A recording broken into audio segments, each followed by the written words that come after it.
Welcome back to the Drunken Debates. I am your host, John Burke. It's the first time we have had the show back in quite some time, so we're happy for everybody joining us tonight. Real quick, panelists, you're good to unmute your microphones. I'm going to go ahead and be watching the chat. If I have any issues with audio or anything like that, chat, please make sure you make me aware of it. I would hate to see anything go wrong and people not actually able to enjoy the show. All right, I think we're good to go. All right, so panelists, thank you for being here tonight. My name is John Burke. This is the Drunken Debates. Real quick thumbs up. Everybody got me loud and clear? Gotcha. Roger that. Outstanding. Drunken Debates, the goal is to have really good intellectual discussions. All of our panelists have been pre-selected, many of which you probably recognize if you've seen the Drunken Debates panel before. So welcome back to our returning debaters and a welcome to our first-timers. So here's the rules. The way we're going to start is I'm going to go around the horn and you can introduce yourselves. And the way it's going to work is I'm going to introduce a topic. Now, please keep in mind, if you are watching or listening, none of these panelists have been given these topics. That's what makes Drunken Debates very special. Unlike many other panels, our panelists have no idea what's coming. I, the moderator, have picked them. My hand to God on the lives of my children and future unborn children. God forbid I ever have any more. I promise you, I have told nobody these topics. Moving forward, let's make sure we keep the insults minimal. Joking, I get it. But it's no holds barred, gentlemen. You make your points however you wish to make them. Just keep in mind, treat others as you wish to be treated. When you give your response to the topic, you're going to have, the way it's going to work is I will intro the topic. We'll have 1 minute for each person to initially give their viewpoint. Upon finishing of the last person's viewpoint, I'm going to open up into roundtable discussion and the debates will begin. All you have to do when we start off is, as long as you can keep it cordial, but raise your hand. I'll try and keep a mental note of who is wanting to talk, and we'll go in chronological order. In your initial response, you have 1 minute. After the debate and the debate table, when you get picked on, you have 2 minutes. Does that make sense so far? 1 minute for intro, and then 2 minutes per round, or two to give your rebuttal. From there, I don't want to interject verbally while you're making your points, so please keep an eye on my screen. When you see me raise my hand, you've got about 10 seconds left. I'll give you some leniency, that's fine, but if you keep going over, I will have to mute you. If people do not listen to my direction, I will mute them in Discord and no one will hear you. Never have to do that, but just so you know. All right, so with that being said, I want to go around the horn. Gentlemen, take all the time you want. Give me your social media, where they can find you, your viewpoints, what you do, a little bit about yourself. Dylan Burns, a return panelist. Let's start with you, sir. Go right ahead. Hello, my name's Dylan Burns. It's fun being on this show this time because last time I was a competing businessman, my own panel host. So I felt like I was in enemy territory, you know, like a person at Whole Foods visiting Walmart or something, you know. But now I can do it as a free man, you know, much like how I assume like Bill Gates views the world now that he's only engaged in philanthropy and he shows himself to be a good moral man like Soros. But I am Dylan. I'm a left-leaning person. So I would most accurately describe myself as a social democrat. And you can find me at Dylan Burns TV on YouTube, Dylan Burns Live on YouTube, and Dylan Burns TV on Twitch as well. Dylan Burns 7076 on Twitter. My big thing is I'm very interested in foreign policy, and I'm very specifically interested in the war in Ukraine right now. I just got back from Ukraine. I'm going back to Ukraine in a month to try to film with IED crews and others as we try to give a more on-the-ground perspective outside of the view of a lot of more mainstream press. The stories that most mainstream news don't cover because they can't fit the tampon commercials in it. Appreciate that. Welcome to the panel. Next is Joe Lewis. Sir, he's a returning panelist. Welcome back to the show. Go ahead. Yeah, how's it going? Happy New Year. I hope everybody's doing well and they found themselves in a decent spot at the start of this new year. And also very glad to be in a space with a lot of fine gentlemen on this Friday. It's been a while since I was on this. Maybe almost a year to the day, something like that. But thanks for having me again, John. Shout out to Aftershock who reached out to me. I deeply appreciate that. I'm glad I'm in your mind. Anyway, my name is Joe Lewis. I practice talking on the internet, and if you enjoy anything I might have to say, the handles generally are the same. So twitch.tv/Joe Lewis with 2 O's, and also on Twitter, Joe Lewis with 2 O's. As Dylan is as well, I would align myself on the left. I'm a member of the Working Families Party, and generally speaking, I support reparations for American descendants of slaves. And when it comes to other advocacy outside of that, I'm a big advocate of education policy and making sure that schools are better broadly. So if those are two things that you might be interested in hearing more about, you can find me on those type of socials. And feel free, if there's anything in the conversation that wasn't clear, reaching out to me in those platforms and asking for clarity is the best way moving forward. But like I said before, thanks again for having me, and hopefully this will be fun. Again, thank you for being here. I remember last time you were on the panel, you basically said the same thing as far as pushing for better school access and things like that. It's nice to see you still doing that. That's awesome. I would be remiss, real quick, if I did not take pause and thank Aftershock. Aftershock has done a lot. Basically, Aftershock set up this panel. He's already got next week's panel ready to go. I had reached out to Rob prior to the new year, and I said I would like to bring back Drunken Debates, but I need help. I run Shell Shock CBD, and we're about to launch another company. So there's a lot of time spent in that, and also I do the podcast and political commentation. And this panel was very popular. We had a lot of people wanting to come on it. I just didn't have the time. Rob wanted to be a part of it. This is also Rob's doing. And then Aftershock stepped in with also the help of Danabo. Very grateful to them. So big shout out to Aftershock facilitating all of this. So, all right, next on we have Sansol. Sansol is also a return panelist. Welcome back, Sansol. The floor is yours. Yeah, hi, I'm Sansol. I like to argue with people a lot on the internet. I like to play video games. People like to come and watch me rage at them because I'm really bad at them. I used to be a socialist, then I realized how stupid that was, and kind of moved over and became probably more close to what would be described as like a social democrat, like Dylan said. Though it's hard to subscribe to every single part of every single ideology, so I like to host conversations on my stream. So generally speaking, I have my my DMs open, so if anyone ever wants to come and talk to me, or if you take issue with anything that I say on this stream, which with the audience on Rumble, I have a feeling that there's going to be a lot of people that really don't like anything that I have to say. So yeah, if you guys ever want to hit me up, that's what I do on my show. Is just I love arguing, just love it. Yes, you do. Yes, you do. I remember the shows. Well, that concludes all of our center left panelists. Let's go ahead and go to center right. First timer on the show, we've got Aircraft Sparky. Sir, go right ahead. Welcome to the show. Yes, thank you so much. I'm a constitutional conservative. Recently found religion and working through my faith there. I do political commentary. And you can find me on Mondays and Wednesday nights on YouTube, Rumble, and Twitch, all at Aircraft Sparky, and on Twitter, Aircraft Sparky 1. Okay, thank you for being here. It sounds like the panel or the chat is saying the volume's a little low, so I'm trying to adjust as we go. All right, we've also got, I think, first timer on the show, Fabian Liberty. I think it's your first time on the panel. Welcome. Yes, sir. Go ahead. The floor is yours. Yeah, I am Scott from Fabian Liberty. We are a libertarian duo stream. So if you want to put us on the right, that's fine. Currently, we're aligning with the right more than the left in a lot of issues. But I am the libertarian that is so ridiculous that I call out the LP for not being libertarian enough. It is actually not difficult to subscribe to a political ideology 100% of the way. The problem is that when you're a consequentialist, your value systems change. And that's the cool thing about being a libertarian, is that you're most concerned with natural law and what is morally justifiable. So search Fabian Liberty on Twitch, Monday through Thursday, 7 p.m. onward, EST, that is. Fabian Liberty on YouTube. You can search Fabian Liberty on Twitter as well, though it's technically Liberty_Fabian. And yeah, and listen to some theory bros and listen to the term morally unjustifiable way too many times. And yeah, we do news, we do a lot of debates. Sometimes we do some theory head shit, and it's fun. All right. Thank you for being here. And last but most certainly not least, he has been a multi-time visited panelist. And we have Mr. Rob Noor. Rob, the floor is yours. Go ahead.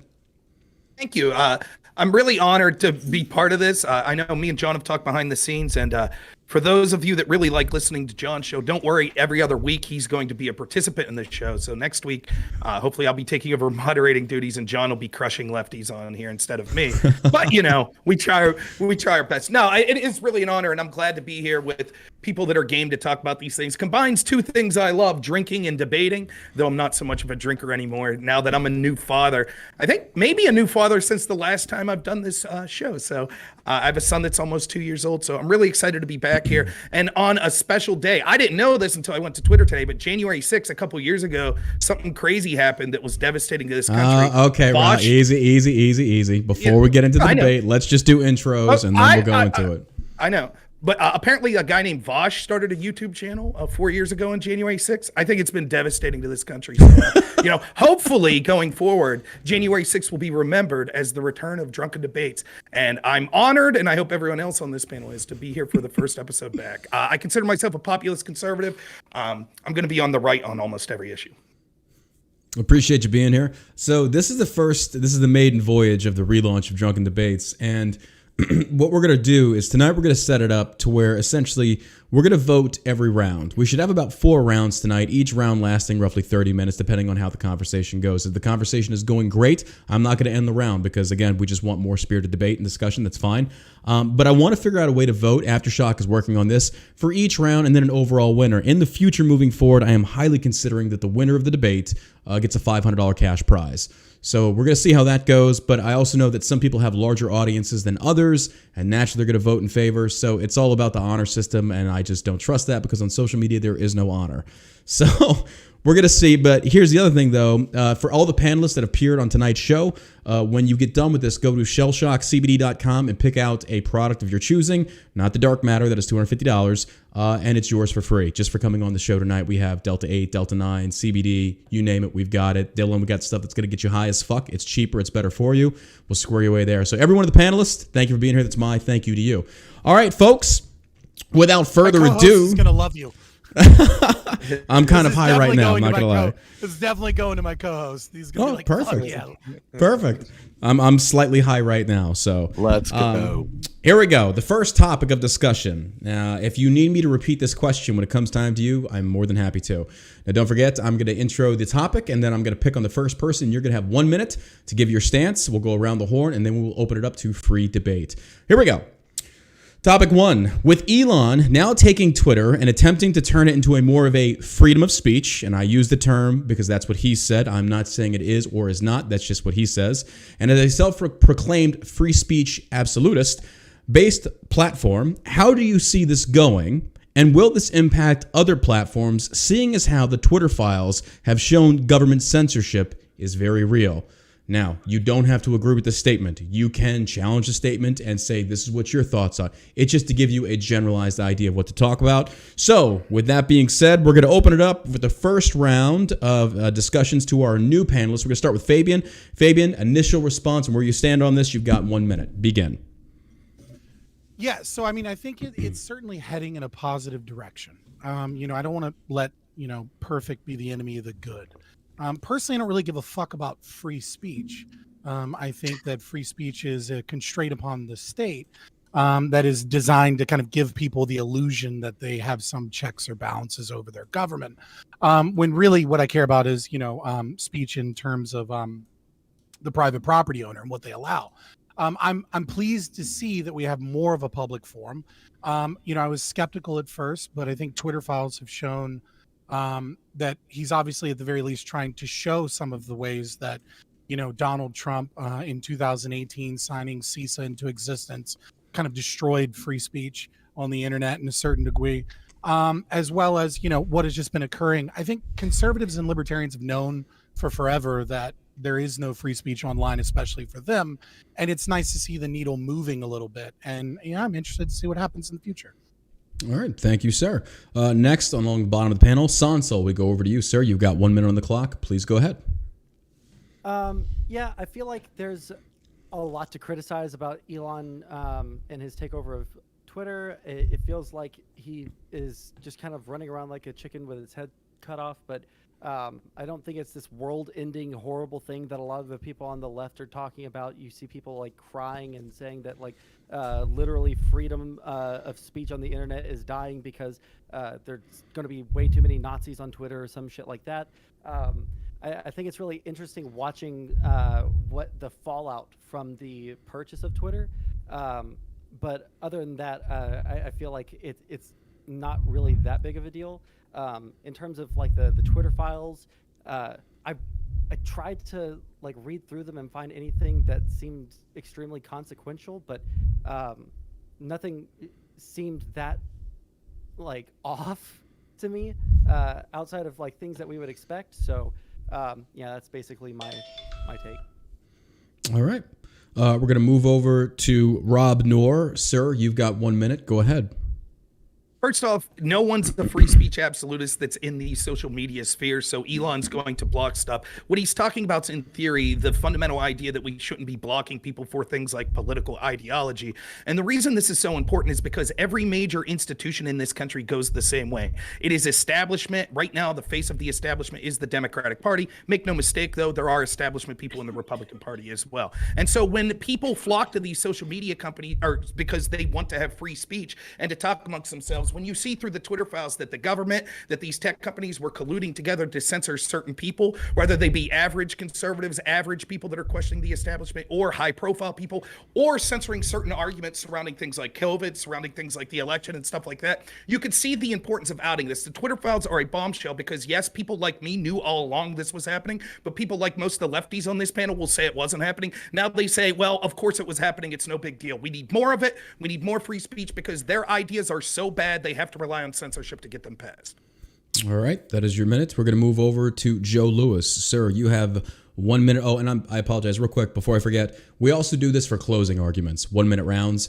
In said closing arguments, gentlemen, please pay close attention. No pop shots at each other. And what I mean by that is, say, for example, Joe Lewis makes his closing argument and then Sansol takes a shot at him and he can't respond. Keep it strictly about the topic, please. Does that make sense? Because I think that's fair. I would hate to see somebody try and use their position to play the game. So, Joe Lewis, sir, on to you. You have 1 minute. Go right ahead. Yeah, I don't think there's a lot of avenues for open discourse and debate online. And I think Twitter is probably the best avenue for that. So I think we need to do a better job at embracing Twitter moving forward. I think it's very good for bilateral exposure. I think it's very good for exposing vulnerabilities of ideas and stuff like that. But it's going to take some time for anybody in a position like Elon Musk to kind of get the things worked out in a way that like gets as many people as satisfied as possible. And I think like when it comes to just like broadly of like politicians, journalists, just everybody, I think we need to have an account and be able to have those accounts to be associated with like competing arguments and stuff like that. There was some muddling and mubbling about like transferring over to things like Mastodon and stuff like that, but I think moving to Mastodon from Twitter, or moving from Twitter to Mastodon, excuse me, is like moving to like Windows to Ubuntu. Like it's just like good luck with it, and have fun with like the couple Mac users you get along the way. But I think Twitter's in a good position. It's a good position to, I think it's a great opportunity to be on the app. Solid stuff. Okay. Next is Dylan Burns. After Dylan Burns' 1 minute is elapsed, we go into free debate. All you gotta do is just raise your hand and I'll call on you. All right, Dylan, you have 1 minute on the clock, sir. Sparky. Go right ahead. No, Oh, I'm sorry. No, we didn't go through. I'm sorry. No. Didn't we hit Sparky? No. Nope. Oh, okay. So we'll do Dylan, then we'll do Sparky. Dylan, over to you, sir. So for me, right, I am generally okay with where Twitter is when it comes to a moderation standpoint of where it is. There's a few specific things I would tweak here or there. The main thing that has gotten me about Elon Musk and the people who support him isn't that I disagree with everything that he's done. I think that he's really done a good job when it comes to the context adding to tweets when people are very deceptive or they're specifically being misrepresentative, just being like, hey, readers think this is important context. I think it's been applied across the board in a pretty good way. He didn't come up with the idea, but he expanded upon it. That's good.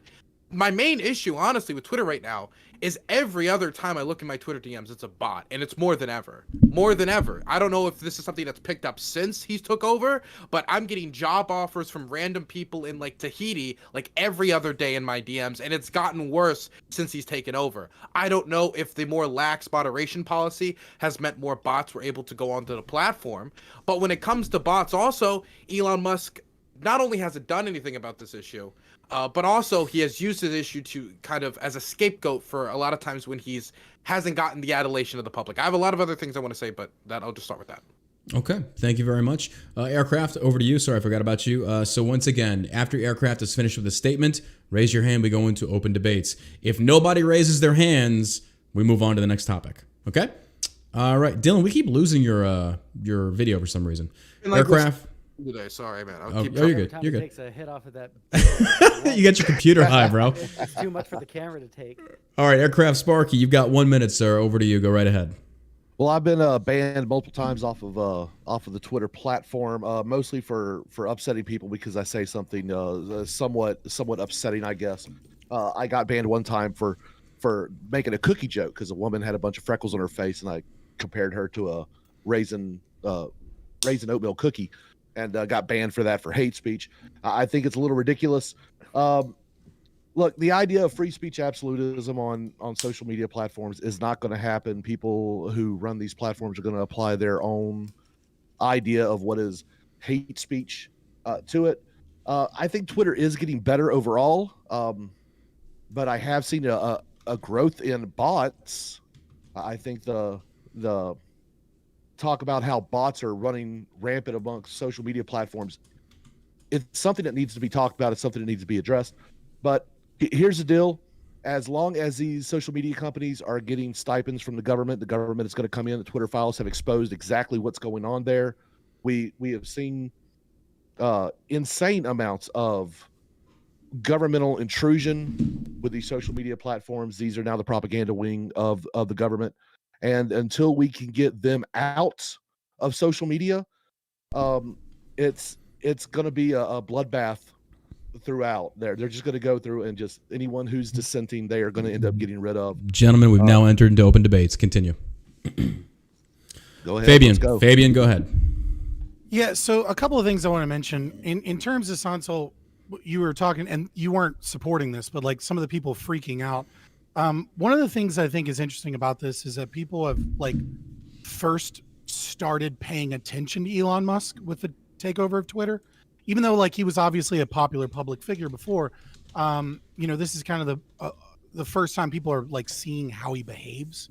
And if you like actually pay attention to like what Elon Musk has been doing for a decade, like he does this shit all of the time. Like if you look at like you can tell that he works with Kathy Wood. He's very good friends with Kathy Wood, right? Which is, the ARC, the basic, she runs ARC, right? Which like if you think BlackRock Vanguard, ARC's pretty fucking close, right? And so like he does crazy publicity things, making it seem like he's a psycho to get the market to do certain things when he usually has a plan. And I know you hear conservatives say this all the time, like, and they used to with Trump, like, trust the plan, right? Like, but it's not like that. Like he has a pattern of doing this over and over again.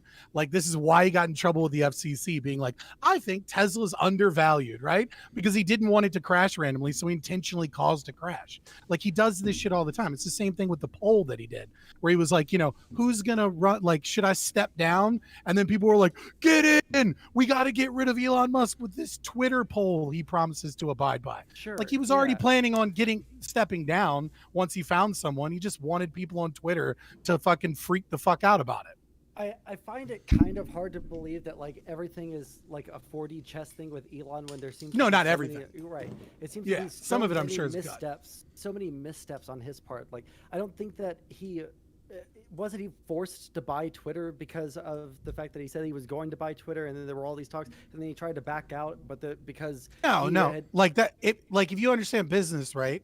Well, that seems like such an insult. I didn't mean it like that. I mean, like if you understand like what he's doing, right? Like what he's doing is he's forcing it into court and essentially threatening them with discovery to get a cheaper price and or be able to get things publicly made public. Yeah. I don't. think they're that Real quick, cheap or Sansel, can we get you to turn your mic up, please, sir? Here, You're I coming can in move really my low. mic a little Yeah, bit closer. perfect. Oh, Thank yeah, you so let me much. cut you down a little bit. I got to go over to sorry Rob real about quick. that. Rob had his hand up. Rob, go ahead. Can I respond Oh yeah, to anything they said? Sansel respond, Yeah. then we'll go to Rob. Yeah, I think it's a little bit hard to believe that like all of it's 4D chess. I think that some of it is a lot of publicity stunts. I think that he's Gotcha, like right. a mega memer, like Reddit bro. Let's get some updates on this. Like, let me post some memes and shit. But Dogecoin to the moon. Yeah, Dogecoin to the moon, all that shit. Which I mean, like since he supported all of the game stonk stuff, it seems like he doesn't. Like maybe he's not as good of a businessman as everybody thought he was, but like this is what I think. I think that Elon wanted to. It seems like he wanted to virtue signal to a certain audience. Stumbled his way into buying Twitter, and then he wanted to like go like once he like actually was in possession of it, whether he was forced to or not. There's a disagreement there, and I don't have like articles in front of me, but it seems like after he bought it, he was like, okay, well, I'm gonna go full on into it. I'm gonna like virtue signal and try and get as many people that would agree with like the free speech angle as possible over here, while like making all these missteps, talking about like we need to completely destroy the code and like rework it from the ground up, while not being able to explain anything about the code or why it needs to be reworked from the ground up. It doesn't seem like he actually knows anything about the website, so it's probable that he was thinking about stepping down anyway, and that's why he made that poll. But I don't think it makes him look good to like have everybody like pile in and say yes, step down, and then be like, oh well, I abide by the wishes of the people. It just seems like a weird cope thing to me, you know. Let's go over to Rob and then to Sparky, then to Dylan. Rob, go ahead. So here's the thing. You don't put your faith in any human being. I wouldn't even put my own faith in myself. I fail all the time. This is something that happened with Donald Trump. There were a lot of people that supported Trump, which I supported Trump. I volunteered for his campaign. I was offered a job, low level through it. But I still criticized him when I felt it was warranted. And so many people, when they support someone, they are just like, trust that person, they'll take care of it. There is no savior. Not one person is going to come and save everyone. It's not going to happen. The corruption in this country is incredible in its magnitude. It absolutely is. In fact, the corruption around the globe. Elon is probably not a conservative. He probably doesn't care about free speech. He probably has a personal angle. Everything that Fabian and Sansel said is probably true. That's why I'm uninterested in what his personal motivations are. Just like Trump, my interest in this is that both Trump and Elon have outed, not because of 4D chess, but because of the situation they were involved with, corrupt people that rely on corruption and censorship. And they have upset them because it is seen as a possible removal of the stranglehold on power they have. Remember, the Democrats, so many people on the left that you see freaking out like Sansel is talking about, they're not worried that Elon Musk was coming in and going to apply the same censorship rules to Democrats, to left-wing establishment type people that has been applied to conservatives and anti-establishment people. They're not worried about that. They're merely worried that they will lose their near 100% stranglehold on platforms that have public discourse to be able to censor any narrative that they want. Professor Robert Epstein testified in front of the Senate that the manipulation of Google's algorithm alone was able to possibly sway as many as 16 million votes. Even if you don't believe that, the 2020 election was basically decided by 45,000 votes in 3 or 4 states. When you have every major institution, academia, the entertainment industry, corporate America, Silicon Valley, the intel agencies and groups like that, all going in the same direction, and you find out that there is collusion we're seeing from the Twitter files between the state and these massive social media companies, it is influencing our culture and elections and stole the election more than anything Russia was ever accused of. All right, let's go ahead and push over to Sparky, then we'll go to Dylan. Yeah. And look, I'm not going to sit there and say that Elon has been running 4D chess this whole time, but let's also remember there's been reports such as him sending out emails throughout his entire company that all look like just regular emails that everyone just got, and would put double spaces in different areas just to see who was the leaker. That way, when it got leaked, they could figure out exactly who was doing it. He has also done things like he took a failing company, which was Tesla. There was engineers that had this great idea how to manufacture these electric cars, but had no idea about how business ran. He bought that company, he worked it, he made it profitable. And then he's also done things with SpaceX, actually getting rockets to land themselves on the ground. I mean, this is some amazing technology. Look, this guy isn't the smartest guy in the world by any means. He's not playing some weird mystical chess, but he is very strategic in his moves. And I believe that he he does think that there is a reason why he does it, and overall, he becomes a success. Uh-oh. Dylan? Yeah, okay, sorry. I got distracted for a second. So when it comes to Elon, honestly, my main thing with Elon Musk, and I think nobody here is really like an Elon Musk fanboy, is that we say that it's like, oh, maybe it's 3D or 4D chess, and I assume for a few of these things it is. But I think when you're like the 4D, 5D, 6G master chessman, eventually you can just say every dumb like idiotic move you do is a 4D, 5D master chess. Like, oh, you know that policy they made, so they banned links to their competitors that everyone hated and they got thrashed for? That was actually a 5D chess move to make the stock price move. It's like, eventually you're just kind of like looking for intent where there's not really much intent to be found. And you're just trying to like just build a path in your head to make like Tony Stark. Like Elon Musk has made some mistakes here. I would say the banning of links to other websites would be one. I would say that honestly, and this might give me some heat, the Kanye West ban was a mistake, because Kanye West, maybe if he did do a threat, which was his accusation, which that post was not a threat, the combination of the Star of David and swastika, it wasn't a threat. I think it's gross. I think it's anti-Semitic, but I don't think it's a threat. If anything, I think his comment "Death Con to the Jews" is more clearly or close to a threat than putting the swastika and a Star of David together.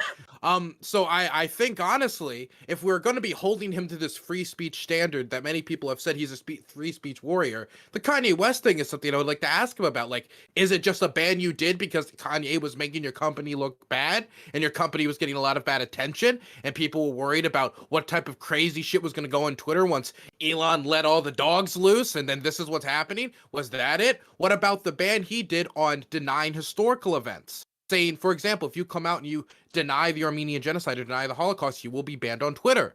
Is that holding up to the free speech standard that we all thought he should have? I'm not saying that policy should be reversed. I'm just saying I don't believe the product as is advertised when it comes to Elon. John, you're muted. I can't hear you. Oh, shit. Sorry about that. Sansol, I got you, Fabian. Sansol, 2 minutes to you, then over to Fabian. Sansol, go ahead. 2 minutes.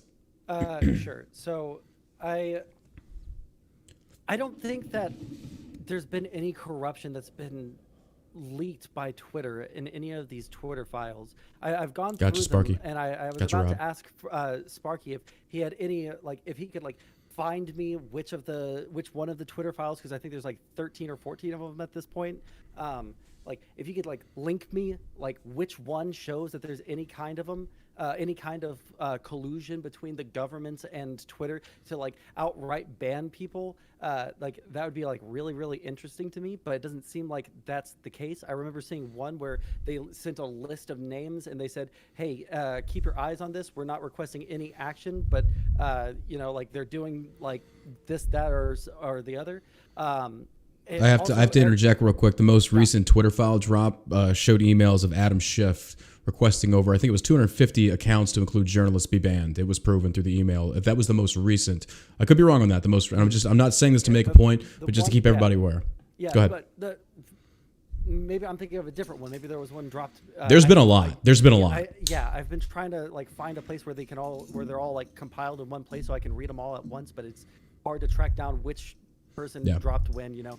He goes to different Wikipedia, reporters. There's a list. Okay. There's a On table Wikipedia? of content on Wikipedia. Can somebody get a link to that in the chat? I'll Can somebody get a link to that in the definitely chat, fucking and that read way that we can after share? Yeah, that way we can all be on the same situation. Go ahead. Yeah, my final thing that I was going to ask Aircraft Sparky, like, do you think that you said that Elon can, you know, he can make these rockets that can land on the moon and then like come back down to Earth and land and still be in one piece? First off, do you think that just because someone can do that they can run a social media website? Do you think these two skill sets are at all comparable? Number two, do you think that Elon Musk himself is like writing out the code for the computers on there and doing the calculations for any of the rockets himself? Or do you think that he's hiring people out to do that for him? I'm not trying to knock his business prowess, because obviously he's a successful businessman, but the idea that he's some sort of like mega genius Iron Man guy, like that idea has gone away, and since like fucking like 16 after he like did the weird flamethrower stunt, it's just ludicrous to think that just because you can run a successful like rocket business that you can run a social media business. They're completely different worlds. All right, we're going to go over to Fabian and then up to Sparky. Fabian, you've got 2 minutes, sir. Go ahead.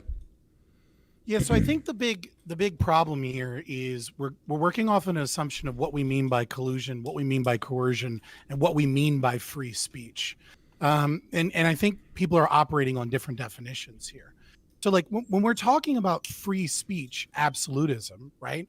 Then what you were talking about is you're allowed to say one of two things: whatever you want, no matter whether or not it's illegal, or you're talking about being able to say whatever you want unless it's strictly against the law. Right. And no social media company in their right mind is going to be a free speech absolutist, because there's certain content that you want to curate off of your platform. You know, for example, some websites don't want a bunch of pornography on theirs. Twitter apparently is okay with that. But the thing is that when we talk about solving this problem, you're not going to solve this problem until we get a Supreme Court case, where we can get a proper understanding of Section 230, interpreted by the lower courts. We don't need to change the Section 230. We need clarification from SCOTUS. If you want to understand more about that, then just read the cert of denials by Thomas. And people need to go to jail. A lot of people need to go to jail, right? Because what we saw was obvious violations of the First Amendment by the Department of Homeland Security, Immigration's Customs Enforcement. A ton of government agencies are chock full of treasonous individuals that should be, by the law, right, should be put in a firing squad or hanged. That's just what the punishment for treason is, right? Like, I'm not advocating anything other than a proper and appropriate punishment for that. When you ask, like, well, what did they do, right? This is the other problem with coercion and collusion, right? When the state is the same thing that regulates you and gives you special protections, and they're also asking you, hey, will you give a secret blue check mark to our PSYOP accounts so that we can lie about the people we're bombing in the Middle East? And then you go, well, I didn't really see much of anything. It's like, whose side are you on? All right, let's go ahead and kick it up to Aircraft Sparky, then over to Rob, then over to Dylan. Aircraft, go ahead. You have 2 minutes. Yes, thank you. So in voice text, I linked the wiki to the Twitter files just for your information. And when we talk about collusion, Sansol, it's mostly in the Twitter files. What we've seen is things like the FBI, the Homeland Security, things like that. Wink, wink, nudge, nudge. Hey, we found some people that just happened to break your TOS, in our opinion, and maybe you should look into that. That is not the government's job to interfere with commercial business like that. And so that's what most people on the right, when they talk about how the collusion is happening. And look, hate to interrupt, but they paid them millions. Yes. Yeah, millions. 2.8 million. Yeah. And when it comes down to the genius of Elon Musk, look, I'm not going to sit there and pretend like he does all this stuff on his own. I work in aviation. I work in aerospace.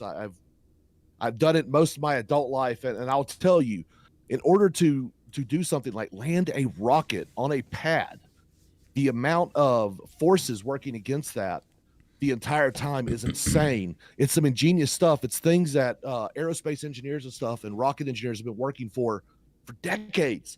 And it is SpaceX that actually made it work first.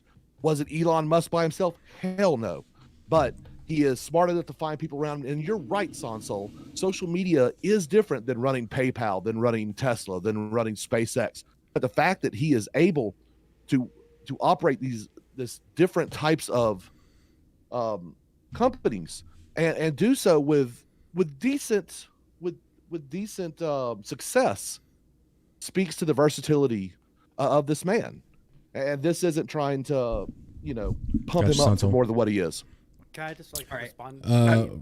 We can give you a 15-second response, but then we got to kick over to Rob. Go ahead. Yeah, 15 seconds, sir. So again, I remember in the first Twitter files we saw the fact that both the left and the right had inroads into Twitter to request that they take a look at things. So I don't think that this is one-sided in any way, shape, or form, and there was no request explicitly to ban someone, from what I understand. Again, if you guys can tell me which one of these fucking Adam Twitter Schiff, games to click on, I'll click on it. But, you're not talking to me, right? You're talking to the righties, because I blame Donald Trump in 2018 for this shit. Yeah. Yeah, so if you can tell me which one to click on, I can skim through it while other people are talking. If you two want to utilize the chat, if y'all, 6 and if y'all, 7 are the big ones. 6 and 7 are the two to go. 8's Okay, where it's I'll their scroll. psyop, Alright, so which let's- is equally troubling. all right, let's Yeah, real quick, I'm almost Sansol, done, if you I'm want, almost done. okay, go ahead, finish Yeah, up.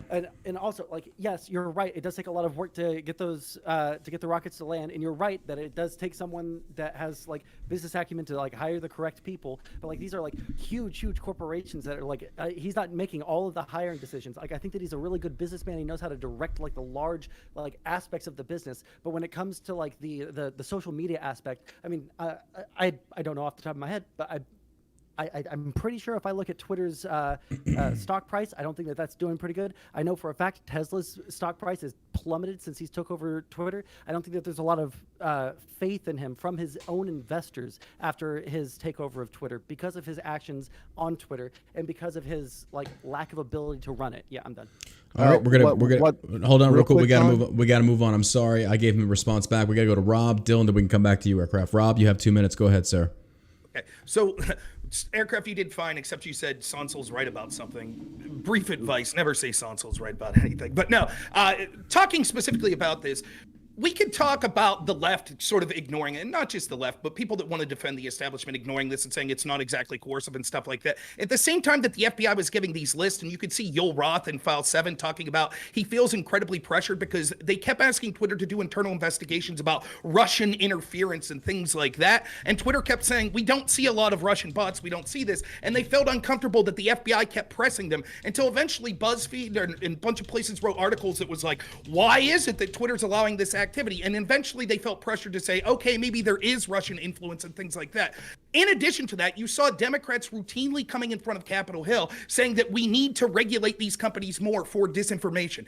I'm not saying the three lefties on this panel, but I'm telling you this. The majority of the Democratic Party, our mainstream media, our academia, our entertainment industry, Silicon Valley, etc., still to this day says that one of the biggest things that ever happened to our elections was 12 Russian trolls posting $100,000 of ads on Pokemon Go and Facebook, half of which weren't seen till after the election, half of which were pro-democratic causes. And under the name of that, if you watch the Twitter files, constantly they're like, the FBI says we need to take action because of the misinformation in 2016. Meanwhile, the misinformation we've seen from the Democratic Party, from establishment people over and over about Trump being a Russian asset, about COVID misinformation and things like that, they've been wrong over and over. The unequal application of this political control of our discourse in every institution is the story. I'm not going to listen to people that told me for 4 years that I had to shit my pants because a couple Russians decided to post memes on Pokemon Go, that it's not a big story that one of the most powerful tech companies in the world is working together with the FBI to censor people that they don't like. That is interference in the election, as the Time magazine article said. It is stealing of an election, and it's controlling our culture. If we don't start fighting back of all these institutions having such a control over our information, then we're going to be in a very bad spot. Last thing real quick, the left used to understand this when they talked about a gatekeeping of the mainstream media being controlled by a few corporations, but they're all for it now because Orange Man bad. All right, we're gonna kick it over. Hold on. Sansol, let's go over to Dylan, then we can go down to Sansol. All right, Dylan, you've got 2 minutes, sir. Go ahead. Okay, sorry. Man, that was a lot. Okay, so Right. I think the first thing I would say is I love the passion and the fire from Rob, man. He's a warrior. The passion of debate has fully encapsulated him, and I see his anger being directed towards the government here, and I hear, and if you can just listen in the way he downplays it, like, I was told from the left that we're supposed to care about like 12 Russian trolls or whatever, like posting a few memes on Facebook, and hey, they pumped both sides up. The reason why that was important, the pumping of both sides up, whether it was they wanted a certain person to win the election, it's clear who that person was, but they also did want to pump up both sides in a different way, and that way was to cause as much distrust and social chaos as possible.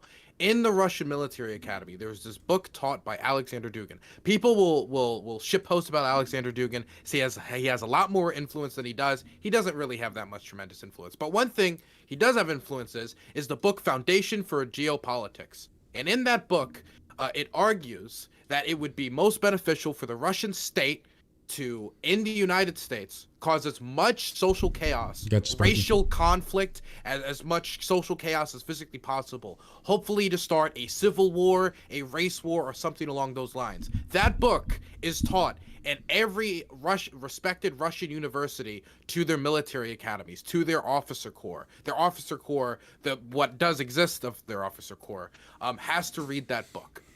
It's taught to them. I do think it is notable that a political adversary, which does want to cause social chaos in the United States, is trying to spread disinformation on the internet. How we deal with that is a separate question, but I do hope we all do we can all obviously identify that there's a problem with that. Let me say my second point very quickly. Go ahead. Because I wanted to get that out. First, you have to say, Fabian, Mr. Speaker, can I get 2 more minutes? Mr. No, Speaker, I'm can I totally get fucking with you. 2 I'm totally more fucking. And all of you have to say, I yield the remainder of my time. Just like last time, I No. hit myself hard and early when it came to substances, so I'm doing my best. You're good, brother. Go ahead. Fabian, you said that this issue started with Trump in this 2018 decision. I want you to talk more about that, because you came to the conclusion at the end of the day that people should be shot for what happened here. They should be put on walls and shot. And if that applies to those people, does that reasonably extend to Donald Trump if he's the person who passed the decision that started all these problems in the first place? I'm Hold on, I'm real just quick. We giving- got to kick it down to Sansol, and then we will go over to Fabian. I'm sorry, it was Sansol, Sparky, then Fabian. I understand you have direct question, guys, but I have to go in chronological that's order. fine. It's the only fair way. Mine's Sansol, you have like 2 minutes, very- sir. Yeah, It's never short with you. You got 2 minutes, brother. Go ahead. Yeah, I'm gonna ramble. I'm gonna take all 2 You minutes. never take two. Yeah, Okay, you're good. So first off, I think it's like so fucking funny that Rob will like completely discount the plethora of information that is out there that Russia did like try to like spread disinformation in the 2016 election. Plethora of information. There were multiple people who were indicted on charges because of the whole Russia collusion. You know what I mean? The whole RussiaGate situation. But like. That's completely unbelievable. But Twitter itself could have swayed 16 million votes. Like, holy shit. Like, I think it's not unreasonable to say. I think it's not unreasonable to say that like there might be some people's votes that might have been swayed because of Twitter. But like Twitter alone being able to sway 16 million votes. Dog, holy shit! Please, 1 second. I said Google, I'm not Goog- Twitter. That's You what said he's Google. telling. That's Oh, what sorry. I thought it was correct. Fabian talking. Okay, sorry. I thought that you said Twitter. Yeah, I was itself just fixing it for you. No, Okay, Google okay. was the one I was that so swayed 16 confused for a million second. votes. I thought you were telling me to Google something. My bad. Now I've lost my. Now I I was lost just my train of thought. I was just trying not to fuck up your train of thought. Yeah, Real quick, I- Dylan, I- or excuse me, Sansol, your last point was that you're saying that basically Twitter and them could not influence that many people. Was no, that the- it's not that it's not necessarily that they can't. I just think that the idea that like we're going to completely discount all of the evidence that the FBI collected over like multiple years. The second thing is that from what I understand, I think that the reason that the FBI paid Twitter that amount of money is because they're literally using Twitter's employees, their servers, and their time to be able to collect the information that they requested, right? They're legally obligated to pay them for that. You know, like we have a minimum wage that for a reason, because if you use someone's time and labor, you have to pay them. So Gotcha, Rob. the idea that you're going to like just like, sit there and Badass. say They it's should crazy- register as a contractor for the DHS then. I'm with you. maybe. I'm with you. Since they legally have to do that, then Twitter is a private contractor of the Department of All right, Homeland we got to kick Security. it up to Sparky, then down to Fabian, then over to Rob, and then we are going to close out this final round, and then we'll move on. All right, Sparky, over to you, sir. Sansol mentioned something about checking the stock prices of Twitter. Stock prices of Twitter do not exist because it is no longer a publicly traded company. If you really want to you're look at right. the You're importance, totally right. if you want to look at the importance of Twitter, evidently the FBI and other executive organizations decided that it was important enough to use it for psyops. If our government is using these platforms against American citizens, operating in ways that are unconstitutional and unlawful, the people who actually did that, they need to be spending time in jail, and they need to be put under it, and they need to hate life. Much like the people who on January 6th, 2 years ago, some people did some things, and well, some people are still sitting in prison right now, uncharged, without any opportunity of bail and or trial. And I think that is disgusting, and all those people should be released. If you're not going to charge them, release them, let them out. because you violated their constitutional rights, and the U.S. government should have to pay them to where they never have to work again. Why? Because F you, that's why. Okay. You're conceding the remainder of your time? Yes. Roger that. Down to Fabian, then up to Rob. Fabian, you have 2 minutes, sir. Go ahead. Yeah, I was just responding to Dylan Burns, so I don't think I need that much time. So two things. You asked me, like, should Trump also be charged with treason for increasing state power by signing into law what Congress wanted? No, right? Like, I was just describing reality, right? Which is, if you commit treason, then these are some of the punishments that are still available for treason. I'm just saying, if you said that these people should be punished that way, and then you went to like that you got really descriptive, like, nope, treason comes with some death penalties, and you were describing those. I was like, okay, well, right. If Trump was the person who laid the groundwork for that treason to occur, does that not also fall upon him? Now, if you want to look at it from a natural law perspective, right, there are a lot of things that are bad tactics but are morally justifiable given the oppression of the state and its existence. But if we're talking about the laws that exist as of now, there's a difference between people that are directly violating people's constitutional rights secretly, and then Trump like signing into law at the behest of Congress, the expansion of Department of Homeland Security to deal with misinformation, right? Like, those are two different crimes. Okay. But I would also still be interested in what Rob would have to say about this. Roger that. About Speaking Trump of that, laying the groundwork for, the destruction of free speech. I take it that Fabian yields the remainder of its time. Rob, you have 2 minutes, and then we are going to close out the round. But I do have to pause. Joe, you didn't really say much this round. Do you have anything to add to this?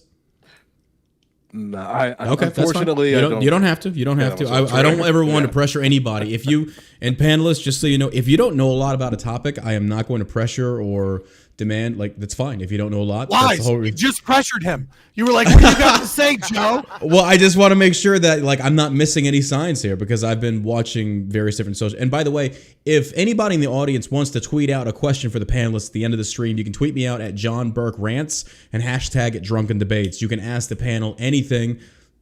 Again, appropriate, please. Again, John Burke Rants on Twitter, hashtag it Drunken Debates. All right, Rob, over to you for 2 minutes, sir. Go ahead. Yeah, I mean, to answer Dylan's question real quick, yeah, I think Trump is largely, I'm not saying shoot people and stuff like that, but largely to blame, because what Trump did was he outed the corruption by the mere existence, because the people that have a stranglehold in the control of the both parties that are part of this establishment, they didn't want a potential outsider like Bernie or Trump. And so the mere fact that Trump won the nomination and won the presidency forced them to go into overdrive, doing everything they could to sabotage him. And Trump foolishly, although he outed that, not because of 4D chess, because he won, he foolishly did nothing to the steps that would have been required to stop that, and instead do things like in 2008 passing these laws that allowed the Department of Homeland Security to have more influence on this. He continued with Section 230 and a bunch of other stuff. Now, to Sonsol's point, I find it ridiculous to anyone that's listening. First, the idea that Google would be able to manipulate millions of votes isn't that far-fetched, and it's not that far-fetched that all of these institutions combined pushing the same way would be able to manipulate our culture and our elections that much. How much flow of information are you getting that was positive to Trump, say, on network television or late-night comedy? So the places that people were going were places like Google trying to do information, places like Facebook, places like Twitter,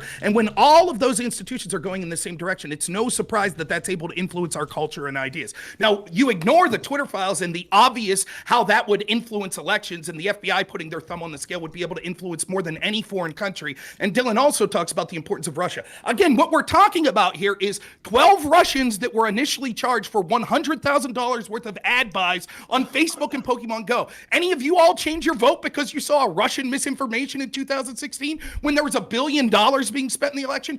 Of course not. You didn't do this. This is something that's used for control, because they're saying, what are all these examples, son? So give me some of the examples you're talking about, the litany of misinformation. I read this, the Mueller report. I'm quite familiar with it. I didn't see that litany that you're talking about. I did see people like Joe Biden running saying that Donald Trump said Nazis were good people. I saw the mainstream media spread misinformation after misinformation about Trump and Trump supporters, and that has more control than anything we're talking about Russia being able to control. Last thing I'll say is this. That's fine. We could look at foreign misinformation. Every country's going to do it, our allies and our enemies, but they will never be able to influence our elections as much as our own media, our own corporations, and our own intel agencies that are all working in tandem to censor people that are critical of the establishment. All right, gentlemen, that is going. Sonsel, I know you got something to say, yeah. but well, I will give you a 30-second Put some response. money on the line. Rob, do you that's want to between put you and Rob. money That's down? between you and Do you want Rob. to put money down that there was zero evidence of any kind of Russian interference in the 2016 election?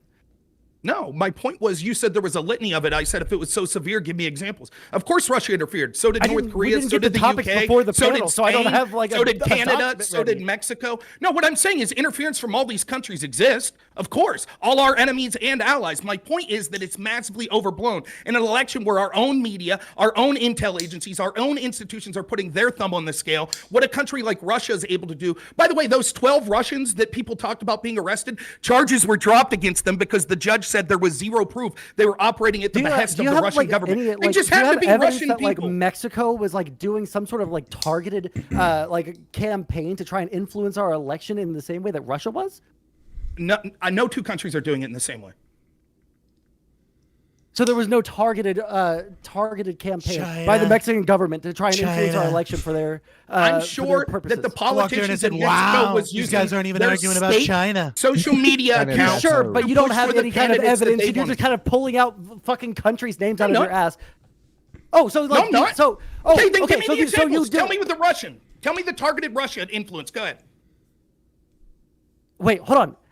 I'm asking you specifically because you're the one that says that you have all this knowledge. Again, none of us got any of the topics beforehand, so I don't have a fucking document in front of me. Otherwise, I would have this information. But you're specifically saying that you do know specifically that Mexico was doing the same kind of, or not in the same exact way, but at least trying to collude in our elections in the same or in the like same vein as Russia.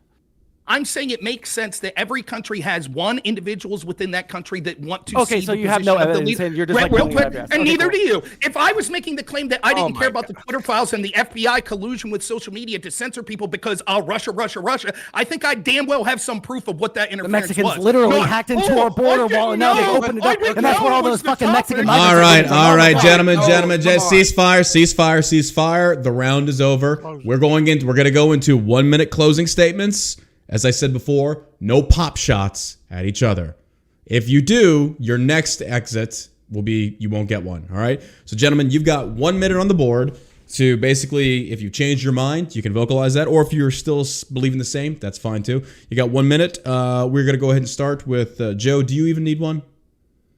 Yeah, I got some thoughts. Okay, Joe. Let's go ahead and start with you. You got 1 minute, sir. Go ahead. Yeah, I think this type of discourse and these type of exchanges are things that need to exist on Twitter. I think people need to participate more in debates and discussions like that. I think Twitter is still, even after all this bickering back and forth, it's still a great avenue for that. It's still a great place for people to exchange ideas.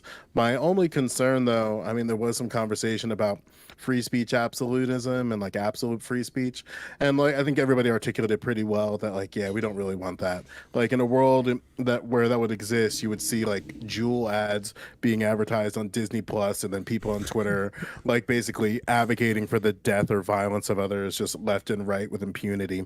But it seems like nobody really took that like fixed position that would be good on Twitter, so that was kind of cool. I didn't have a lot there, but it was good talks. All right, so we're going to go ahead and push over to Dylan Burns. Sir, you've got 1 minute. Go right ahead. Well, my camera's off. Oh, you're good. You're good. Keep it's kind going. of hard. It's kind of hard for me to not respond to other people, but I'll just, when it comes to this idea of Russian interference, the reason people cared about Russian interference isn't because just another country could possibly have a view, could have an impact on our politics. In any way. It's the way that they were trying to have an influence on our politics by specifically trying to have a disproportionate impact through the spreading of misinformation on one candidate winning over another. But it isn't just that, because that's all that's usually brought up, and people will say, oh, it was just the 12 people. It wasn't just the 12 people. There's the Internet Research Agency, and there was more that Russia was doing there. But there's also the fact that they were trying to pump up people on both sides. Why would Russia want to pump up people on both sides, as well as having one person win over another in an election? Why? They wanted to pump up both sides because they wanted the most violent and most vitriolic language to be used, so people would go out on the street and beat the shit out of each other, or possibly people would be inspired to go out and get politically violent, cause chaos in the United States. That is an issue of importance. I don't think it should be downplayed. There's a reason why people care about that rather than what diplomatic political influence Mexico might have on us. There's a bunch of other things I wanted to talk about, but it was mostly you responding to and doing pot shots. So I'll just wait till next topic. Roger that. All right, Sansol, down to you, sir. You have 1 minute. Go right ahead. It's going to be really hard not to take pot shots, but I'm going to. I know. This is Do what your I'll best. say. I think that when it comes to the Twitter files, again, like it's really hard for me to like keep up with like how many there are because there's like multiple different journalists that are leaking or reporting on these things. And I just haven't been able to keep up with them. I'll be interested to read through the like entire like compiled list now that I know where to find it. But from everything that I've heard so far, it doesn't sound like any of the things that they're talking about are like illegal or any kind of like explicit like horrible thing that the government is doing. Like, of course, the conservatives on the panel are going to like heavily disagree with me on this. I don't know if that would be considered a pot shot, but as long as it's not specifically at somebody. Yeah, well, it was. So,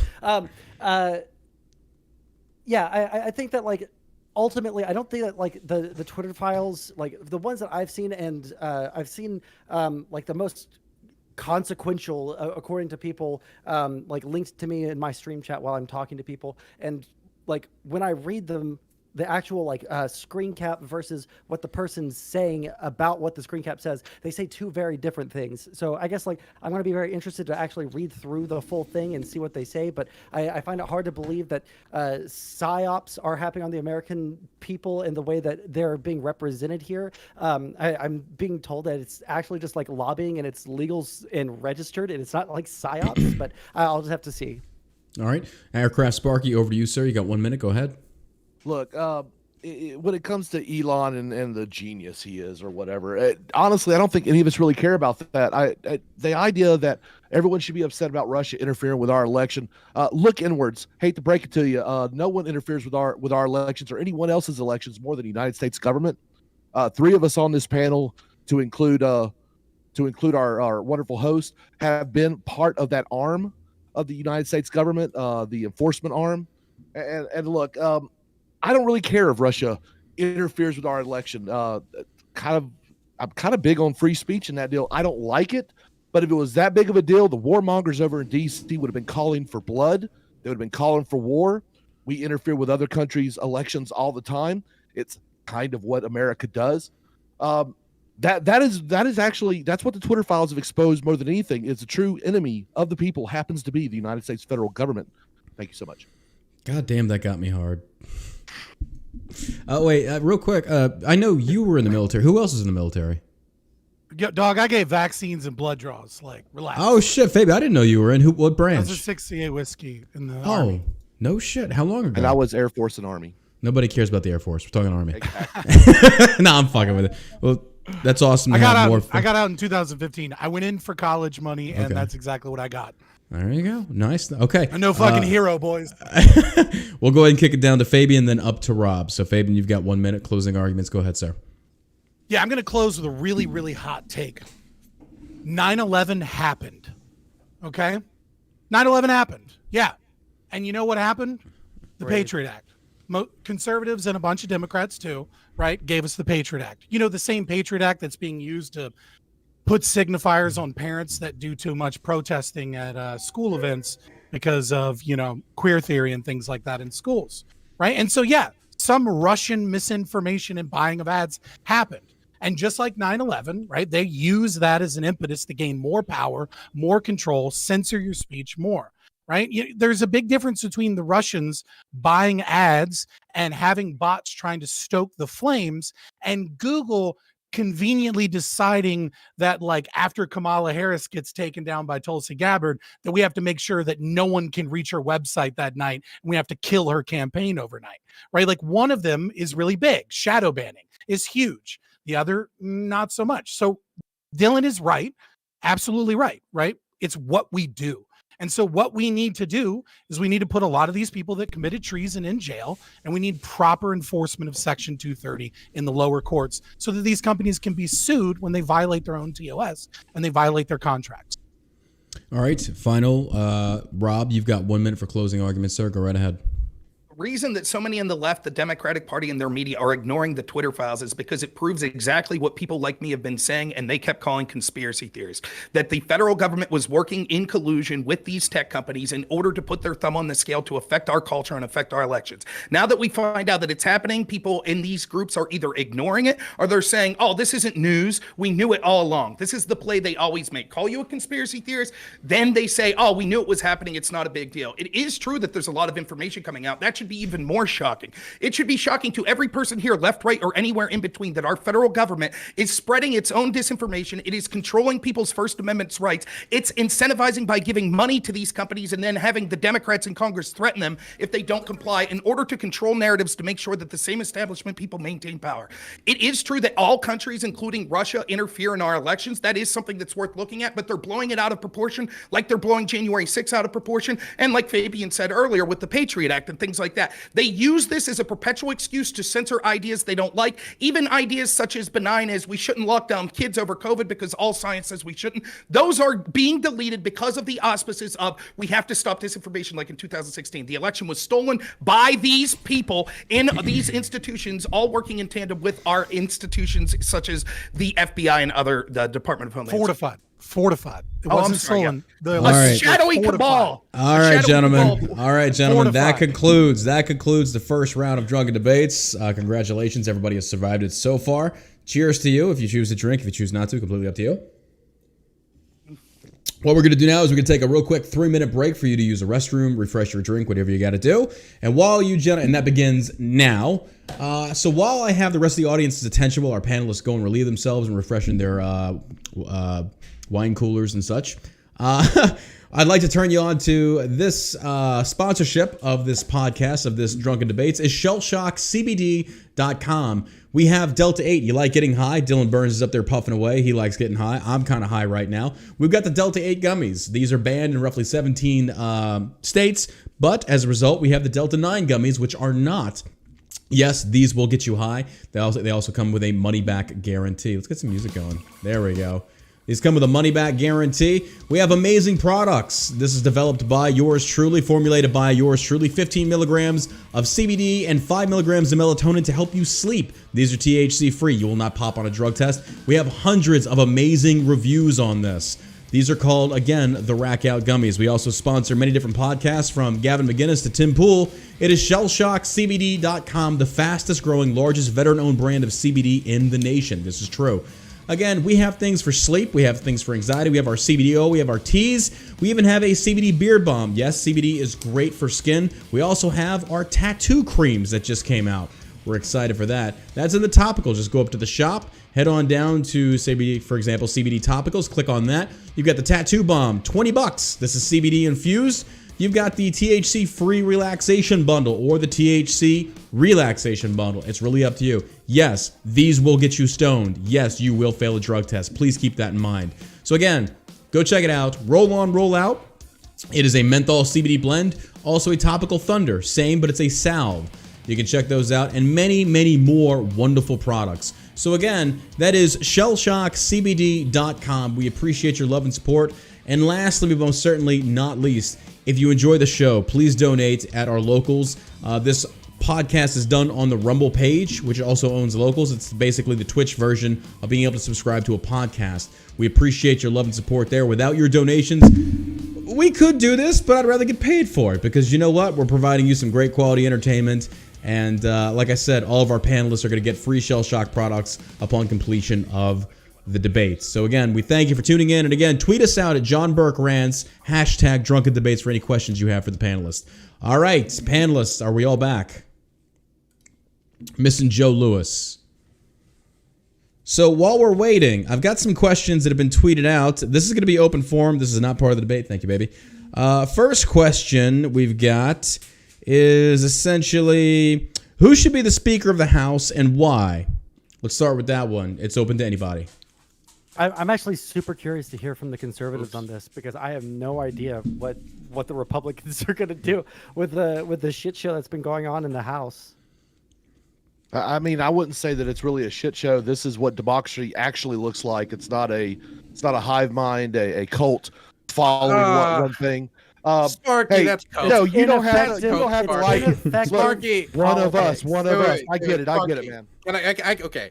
I'm not saying that the process isn't working as intended. The checks and balances are doing what they're supposed to do. I'm not saying democracy is crumbling, but to say, this is just democracy is kind of a cope and a misdirect from the, let's just say, chaos and leadership that the Republican Party is currently experiencing. What the fact is that they have 4 votes in the House. Their red wave did not manifest. It was a red trickle, to put it lightly. And in the Senate, they even lost a seat. And so now they have a very tight majority, and they're going to have to run a very tight ship if they want to get everything done this year, even if they just want to stop some of Biden's agenda from getting through, because they still control the executive branch, they still control the Senate. And there are a lot of Republicans, especially the MAGA movement, and especially the most unhinged among them, who have a lot of problems with Kevin McCarthy. Some of them valid, some of them not valid. I think some of it, when it comes to like time to review bills, stuff like that, that's perfectly valid. I think some of the other ones a little less valid, and I think some of the people who are lobbying against them also seem to be on the fringes. But they are being led on the nose by these people, and they can't really do anything to stop it. They either have to compromise or pick a new speaker, or suffer the possible reality. 2 minutes, Dylan Burns. Yeah, 2 minutes. I know. Again, possible reality. One last thing. Demon One last Mom thing. is bad. There is a Damn, very, Dylan. very small amount, a very small chance that Democrats might try to find a very, very milquetoast Republican and give it a shot. I don't All right. want a milquetoast Republican as a speaker. You know who I want do. the speaker? No. Hold on, gentlemen. I don't mean to cut you off. off, but gentlemen, this blends into a future topic, so let's not get too heavily into this. Justin Amash for speaker. That's all I got. Now, I do want to. I don't want to apologize, but I want to explain to my left-leaning panelists that the GOP is heavily in the news right now. So these topics are going to be favoring GOP talking points. It's not any kind of slant towards the left. It's just that if the left was primarily in the spotlight right now for a Speaker of the House position, we'd be talking more about that. All right. So here's the question, gentlemen, panelists. We are returning from this break. All right, here we go. The midterms are over, and the red wave, I think we by and large can agree on this panel, did not hit. I feel like the red wave did not hit to the extent that we projected it to be. That does not mean that there was not a red trickle like Dylan Burns had previously said. With that being said, the Republicans took some losses, but they did manage to take control of the House. With the Speaker position being heavily contested, where do you see the GOP going into 2023 and 2024 presidential runoff? This is a very all-encompassing topic. I know this favors the right, but I also know our leftist panels pay attention to that because it is part of the whole political spectrum. So, with that being said, does anyone, by show of hand, need me to repeat the question? Everybody's good. All right. So, we're going to put 1 minute. This is intro points. 1 minute on the clock, starting with Fabian, our libertarian. I gotta go first again. You got. Fucker. Oh, All right. I'm sorry. You went first last time. We'll start with Rob. Rob, you got 1 minute on the clock. Go ahead. Fuck you, Fabian. You're out. Rob, go ahead, sir. I can go. Like, Rob, you're muted. Rob, you're muted. You got 1 minute. Go ahead, all sir. that talking speed wasted right there. But the handsomeness is still there. But You're good. I Go think ahead. when it comes to presidential politics, I think DeSantis is still going to be the front runner. But what's going to happen is there are going to be a lot of these holdouts that end up voting for McCarthy that are going to say Trump influenced us to come to the table, and so Trump's going to try to parlay this into some sort of victory. Look, to kind of talk about this in a broad spectrum, this is exactly what all of those rebel progressives that so many of our left-wing panelists are going to like should have been doing with Force the Vote. Instead, all these rebel left-wingers, what they do is they listen to the corporatist Democrats do whatever they tell them every time it's important. Bernie Sanders is all of a sudden a war hawk. They're backing Nancy Pelosi. They're backing Mr. Corporatist Hakeem Jeffries. This is Republicans actually having some spine. As far as changes that'll be made, no. It'll be the same old bullshit, just like it always is, where the Republican leadership is going to say, we're going to do things differently. We're going to go after corruption. And what we'll get is Lindsey Graham writing strongly worded letters. We'll get some kind of Benghazi commission that holds no one accountable, and it'll be the same old bullshit. I applaud that at least a few people stood up and pointed out the puppeteer for what it is, that these people in leadership in the Republican and Democratic Party don't give a shit about their constituents at all. And it's all a big horse trading game. They don't care about you. It's just about maintaining and consolidating power. All right, we're going to kick it over to Dylan Burns. Sir, you've got 1 minute for introductory remarks. Go ahead. Okay, so was the topic the presidential race, or was it just this? All-encompassing. GOP, House. It's all-encompassing, sir. I know it's a broad thing, but it also encourages a lot of debate. I just got a little confused by Rob because I thought it was. It could be about okay. whatever you want it to be about, sir. Go right ahead. Do you need me to repeat it, or are you good? Yeah, repeat it one more time for me. That would be Absolutely. Stand by real quick, gentlemen. Let me repeat the question. The question is, the midterms are over and the red wave did not hit. Republicans took some losses, but they did manage to take the House. With the speaker position being heavily contested, where do you see the GOP going into 2023-24 presidential runoff? Got you. Okay, so my All camera. right, 1 minute is yours, sir. Go ahead. Don't worry about the camera. You're good. So force to vote was a horrific idea, and the problem with force to vote wasn't that they wanted to ask for demands from Nancy Pelosi, is that they wanted to expend a bunch of political capital, make themselves the target of endless political attacks to get a vote on something that wouldn't pass, because Medicare for All is not going to pass. There's just not enough votes for it. So why should you fall on your political sword and be made the fool of, like Matt Gaetz and many others in media are being made the fool of right now, expending a lot of political capital and making this huge mess for something that wasn't even possible. Why do that? It doesn't make sense. Force a vote did not make sense. So I have to push back hard on Rob when it comes to force a vote. If they wanted to demand more, stronger committee positions or some other policy concession, that's one thing. But force the vote for Medicare for All, which was what the Jimmy Dores and everybody else was pushing, that was a bad idea. As for this, I think we're gonna see basically 2 years of Republican chaos with Matt Gaetz, Lauren Boeberts, and a few radicals making a lot of a big mess of the party. All right, we're going to kick it over to Aircraft Sparky. You've got 1 minute for your intro statement, sir. Go ahead. Right now, I believe Ilhan Omar today actually said, look, one thing she learned from Matt Gaetz and the Freedom Caucus is that about 5 people can actually disrupt a lot. And she was actually looking forward to when the Democrats take over. So look, when it comes down to it, the Democrats are going to be doing the same thing. What do I see for the GOP over the next couple of years? Well, it's simple. Nothing. Because every time the GOP gets any power, they give a lot of promises and they blue ball everyone. They don't do a damn thing because they're spineless twits. All they are is nothing but speed bumps for the Democrats. I would love nothing more than to see not a single damn law passed and for the government to be shut down, because nothing can get past the Senate because of infighting, the House because of infighting. I am sick and tired of the thousands of laws that we have that no one can keep track of. We need to have less laws. For every one law that we pass, we should subtract 2 or 3. That's just my opinion. All right, we're going to go to Joe. You've got 1 minute on the clock, sir. Go right ahead. Yeah, I never thought, Republicans promised an obstructionist government, but I never thought they would just be obstructing themselves. So that's been kind of exciting to see in real time. Personally, I think that I'm kind of like to hearken to the first statement I had, that there needs to be better internalized debate. I think that if you had proper internalized debate within your own party, you'd be able to parse out these things in such a way where McCarthy can make concessions based on previous information.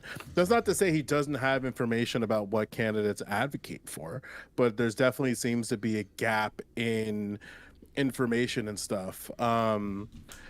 And again, it might something work out for everybody, but it remains to be seen for me. You have a tiny minority of Republicans from ruby red districts sticking it to McCarthy like it's been this ultimate power play. And maybe it is, but it doesn't seem like a byproduct of the. I don't know. It's kind of interesting to me. I will say though, long term, I think that Republicans have something in parental rights, and I think they need to start taking advocacy groups like Moms for Liberty seriously. Granted, they've been doing incredibly well on school boards, and if they're able to tap into this political moment for them, that would be something very advantageous, because Democrats still don't think that organizations that are parental rights groups, mommy bear organizations, are actually real. So I think in the next 2 years that's something they could capitalize on, but that remains to be seen. So I'd say if I'm a Republican right now, I'd be pushing for parental rights, prioritization of internal debate, pressuring Democrats on their funding and war spending on Ukraine, and then positioning candidates that could be healthy choice for their evolving electorate to challenge Donald Trump. Roger that. Over to Sansol. You've got 1 minute, sir. Go right ahead. I think that this is really interesting to watch it play out, to see the very, very hardcore pro-Trump side versus what I like, for lack of a better term, like the establishment or the corporate Republicans kind of duking it out for control. After Trump lost the 2020 election, it's really interesting to see like where the Republican goes without that figurehead at the top, you know. In terms of like the force the vote cope that was just said earlier, it's the reason why force the vote was so stupid and why this action is so stupid. Although I can actually say it's a little bit more understandable on the Republican side than it was on the liberal side, because in the liberals' case, they were pushing for one of the largest pieces of legislation that this country would ever pass in its entire fucking history, the like single-payer health care, which was never going to pass with a Republican Senate. Right now we have a Democrat Senate, and the Republicans are pushing for what concessions? Largely small ones, and it's largely just for virtue signaling reasons. They're showing a massive disorganization in their party. They're not showing that they have any cohesiveness whatsoever to be able to govern, and it's a pretty big embarrassment on the Republican side. I've thought that McCarthy was a big shoo-in for the speaker role, but I guess we're gonna have to see if Matt Gaetz's Hail Mary to get Trump to be the speaker will pan out. All right, last, most certainly not least, we've got Fabian. Fabian, you've got 1 minute, and then we'll go into open discussion. Fabian, go ahead, sir. Yeah, so I mean, we're certainly seeing like populism. You hear this word all the time. You're seeing populism come forward in the Republican side, and the cool thing about populism is like a really sophomoric ideology, right? Like it's just they're bad guys, they're the elites, but it usually wakes people up to the problems, and then new ideologies and political philosophies then emerge from that. Sometimes it's communist, sometimes it's fascist, sometimes it's libertarian, sometimes it's a new form of constitutional conservatism, whatever it may be. And so it'll be interesting to see what that does in the conservative side. In terms of the red wave, I think the biggest thing is that, you know, GOP backers, you know, spent millions trying to get rid of like Carrie Lake and trying to primary people and trying to get rid of Blake Masters. They ran 2 Republicans against each other in Alaska, right? They did tons of things. They wasted millions and millions of dollars trying to get rid of the populist movement to keep the corrupt grand old party.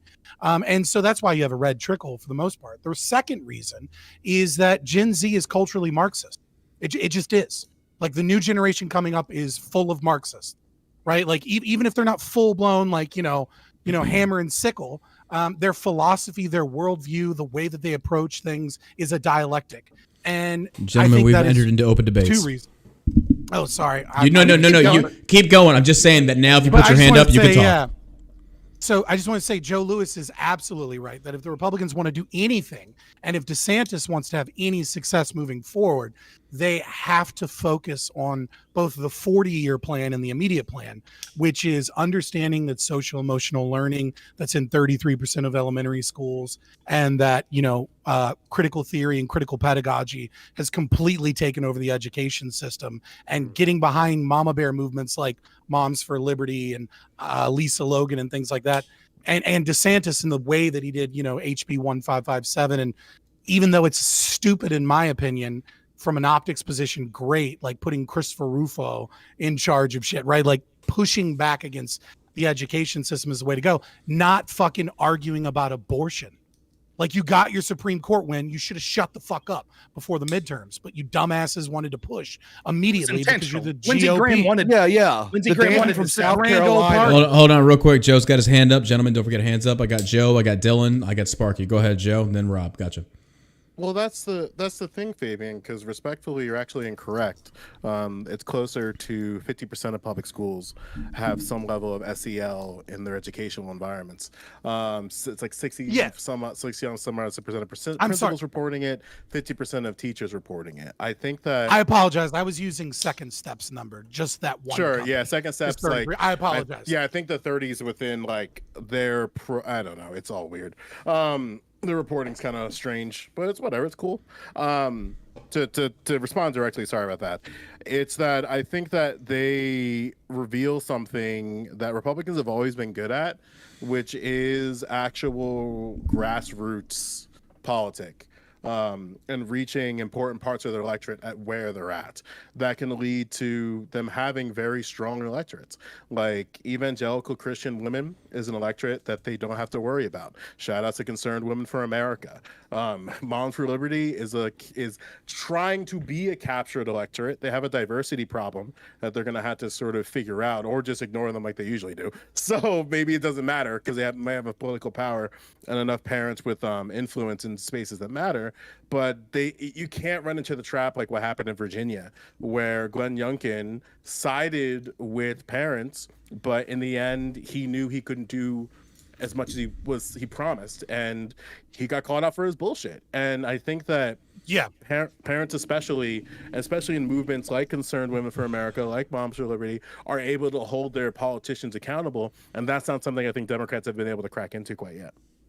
Let's kick it over to Dylan. Shout out to Real Moms of Loudoun County. I think were the ones that really were like pressuring Youngkin for like basically just bullshit. Women's Republican Club. Yeah. It's the largest GOP organization in Virginia. Dylan, over to you, sir. You got 2 minutes. Go ahead. So there's two things I want to say. Let's see if I can keep my mind on track long enough to say two things and not forget them immediately. So the first thing is Fabian Liberty. I understand this appeal to this new generation is being taught to be Marxist. You know, the reason why, and there was recent data I think published by the Financial Times about how millennials are just not aging out of their left-wing views. Like previous generations, like Gen X did, and I have a reason to suspect Gen Z is going to be the same thing. Gen Z is like they're not following the normal trajectory. Gen Z and millennials, right? But the thing Gen Z are plateauing. Yeah, I don't think it's because these people are just being indoctrinated into leftist views. I think a lot of it has to do with the economic conditions and the social conditions that many people were brought up in. Many Gen Zers, like me, were brought up during the Black Lives Matter movement. And that movement, that I would say had an ideological effect on a lot of us. But also the low rates of home ownership options for Gen Zers and millennials, I think had an impact on them economically. I think the financial crisis has had a mighty economic impact on how, my generation and millennials view economics.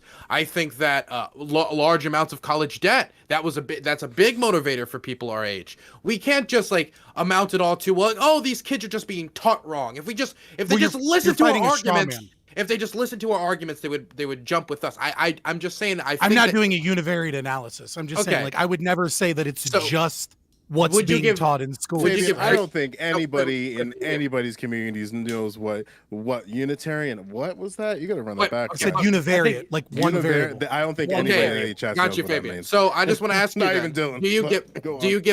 Do you give credence then to what I'm saying, that these economic conditions are also something that's pushing them further and further to the left, as many of them feel like they just don't have the opportunities that their parents used to, definitely when it comes to things like unions, which a lot of young people are getting really, really attached to unions, as you can see it on social media I would say, and in public space. I would say that your philosophy responds how you look at those things, right? And so while, not to be a Marxist here, but the material conditions have an effect on reality, right? But how you respond to those things is going to be based off of your values, your belief system, and how you approach the world. I would say most millennials and Gen Z don't know a goddamn thing about economics at all. And hell, half the economists don't know a damn thing about economics, right? So when we got hit with the financial crisis, it's perfectly reasonable to say these Wall Street bankers are evil, down with the 1% and the wealthy. And, just a basic amount of economic knowledge would be like, yeah, why did the government bail these people out? Why did the government steal our money to give to these people? Why did the government create the situation where these people were allowed to operate with impunity? Why did the financial regulators magically fail while there was an open door kind of revolving door policy between giant corporations that have bought our government and the people that are supposed to be regulating them, right? And so which aspect you choose to focus on, right, is going to be based upon the philosophy that you have, but the impetus for anger and rage is going to be those material conditions, right? It's going to be rent going up or food being more expensive or gas being more expensive. I'm kind of confused. Hold on real quick. We got to kick it over to Sparky, then Rob, then we can do Joe. Sparky, go ahead, sir. You've got 2 minutes. And to address what Fabian's talking about with the generational movement towards the right with age and stuff, I blame a lot of this on my generation, Gen X, because we refuse to take responsibility for our actions. I mean, we are the clerks generation, for Christ's sakes. I think that is one of the best describers of my generation, unfortunately. And when you It's so accurate. it is. You know, we're sitting there screwing around talking about Fucking Gen Xers. and shit. Yeah, Gen X is the problem. We allowed the boomers to keep running things too long. We didn't take the mantle, and now the millennials are coming into their own. And look, they haven't been shown how with the greatest how to generation. progress. The greatest generation didn't raise the boomers appropriately.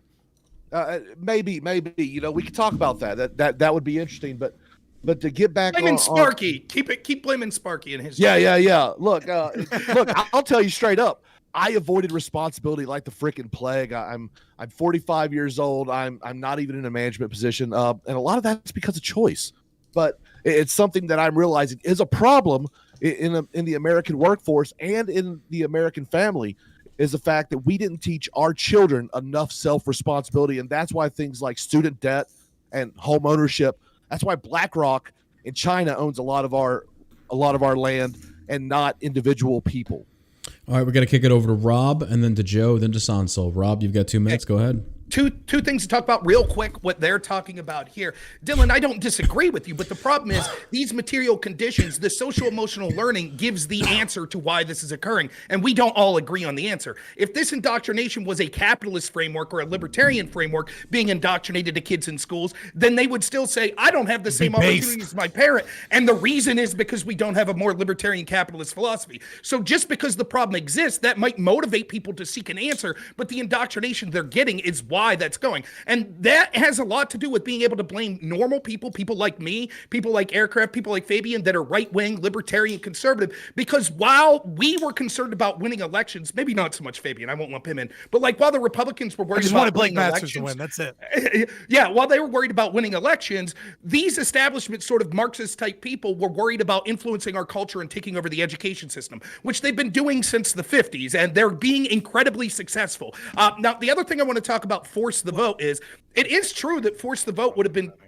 if John's cool with it, I'd give you a chance. Yeah, I'd give you a chance for something. So I really don't think it's just that their conditions are just pushing them in this direction, and then the government is like indoctrinating them this way, and that's why they're becoming more left wing. I don't think that that's the main motivator, if it's a motivator at all, really pushing them in that direction.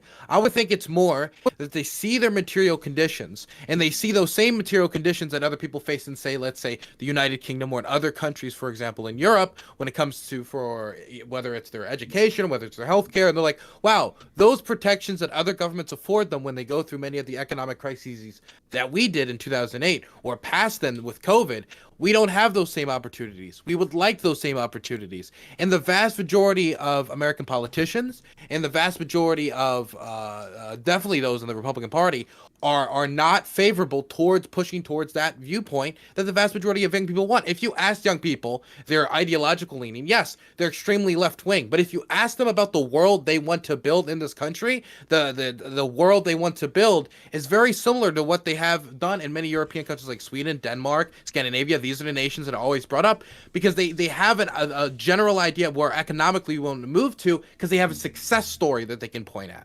A success story. But again, that's success. Please don't mention the Nordic model. The Nordic model is more capitalist than the U.S. I'm not. Wait. Let me be clear. I'm not saying. But that's the thing. You're saying that they're all socialist Marxists, but the main things they're going to point to towards systems that they want to copy are not even necessarily communist systems. None of them are asking the Soviet Union to come back. Well, very few of them. Young people are retarded. Check. Got it. Right. And the reason that they have those beliefs is because people that they trust and that are educating them are inundating those beliefs into them. If we gave Fabian here total control of our education system for 15 years, I bet you'd start to see a lot of people saying we have these problems and we need more of a system where there's less government intervention, like, foundational United States type stuff, or even beyond that, right? So saying that they're pointing there and they don't understand what those children are. And social will guide them towards the yellow light. It is based in a Marxist philosophy. So they're not being trained, for example, the horrors of the Soviet Union, the horrors of communist China, and how bad it was for people. Instead, they're being painted this rosy picture by people that are using Marxist What are you indoctrination. talking that are in all about? of these Are you schools. insane? That is not what's being No. taught in elementary school. That's not what's being taught in middle school. That's not what's being taught in high school. It might be taught in very specific professors' classrooms on the college level, but the vast majority of people that's going to be teaching you about Chinese history. I took a class on American-Chinese relations while in college. I was not painted a rosy picture by the People's Republic of China and their view of Taiwan or any of these situations. In fact, my teacher was extremely sympathetic to Taiwan. And on the grade school level, when it came to high school, middle school, and what we're taught when it comes to Chinese a relationship with China, it is not a rosy picture. I just don't think it is the educational system that's pushing them on this foreign policy viewpoint that you seem to be sharing, or this economic viewpoint that, oh, now they're all just becoming communist magically because the system was just taken over. I think there's something deeper about how Reaganomics and the more free market system that we've decided we wanted to take when it comes to trying to push back against unions, or when it comes to pushing back against, for example, Lyndon B. Johnson's The Great Society, something that I would be very in favor of. That is what they're looking at and saying, that has failed us. We need to go in another direction. I don't think it's, they're just being indoctrinated. I want to get to the force of vote thing, so I'll just say this real quick. can You I- are can I crack absolutely this real quick? insane. Fabian. Real quick. You are absolutely insane if you think I talk to the average fucking 10th grader and they're going to start talking to me about Reaganomics and unions. Bullshit. Absolute bullshit. Social emotional learning is indoctrinating a worldview, which Fabian can talk about if he wants, that prioritizes these sort of postmodernist sort of victimhood mentality type shit. They don't have can do this in any a sentence. Go ahead. Dylan Burns just proved your entire point right, because every single solitary example he gave about how the young view the world is comparative analysis and judging morality based off of consequentialist outcomes. Not once did he talk about rights. Not once did he talk about what's morally justifiable, unjustifiable, what you can and can't do, what a government should and shouldn't do based off of the liberties of the individual. He just gave you the answer. He's saying yes. Damn, When you talk to young people, philosophy and in fucking high school, they specifically do everything from a dialectical perspective. And yeah, he's right, and that's the problem. Yeah, it's crazy Right. because, back in history, What's the order of speaking? majority Because I'm so peasants were triggered right always now. All right, hold on, real quick.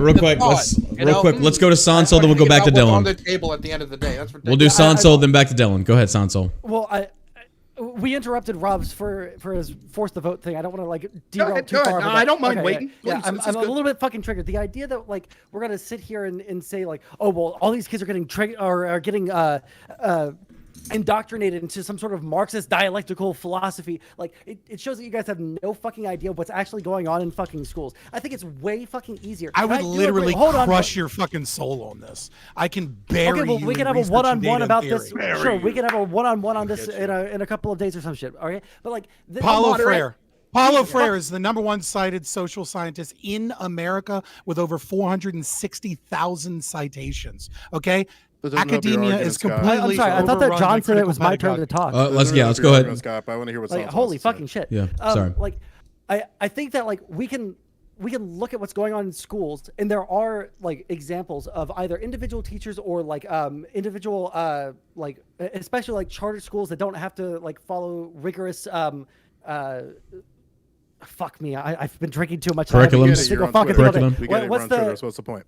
Well, yeah, curriculum. That's the word I was looking for. The idea that we can look at the curriculum that's being taught in public schools versus charter schools. There might be individual charter schools. There might be individual private schools. There might be individual teachers that might be pushing some sort of ideology. But by and large, this idea that people are teaching Marxist ideology, whether it's 1 or 2 or 3 steps removed, is fucking ludicrous. But I do think that we can look at the way that the online, Jesus fucking Christ, shut the fuck up.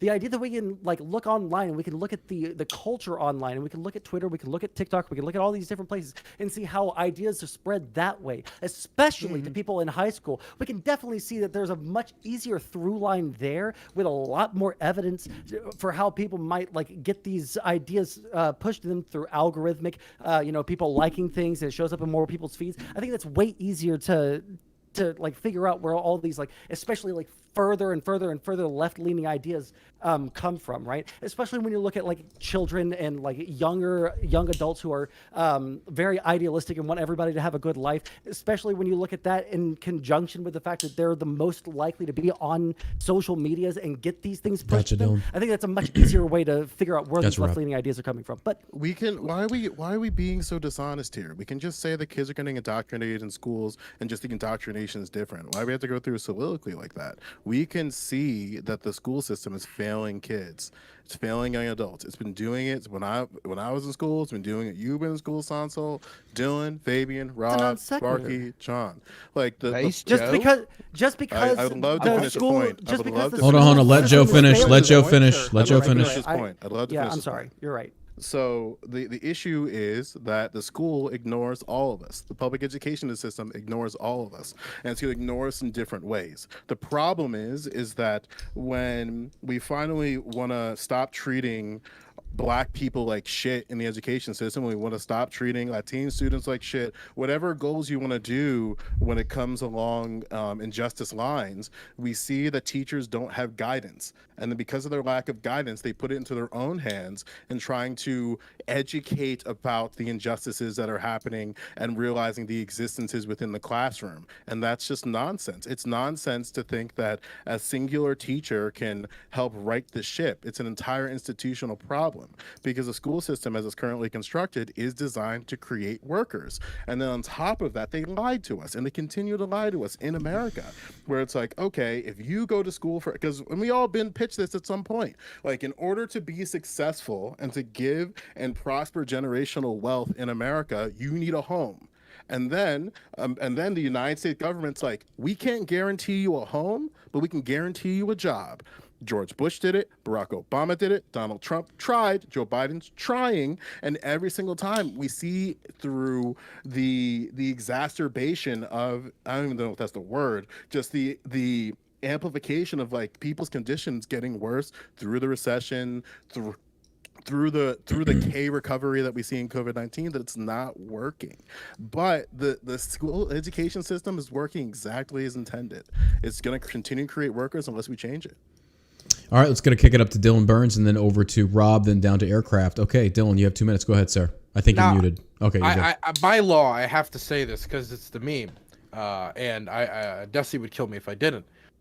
Maybe part of the problem is, let's pretend for a moment, or let's say even I seceded the idea that, you know what, maybe it's all indoctrination, yada yada.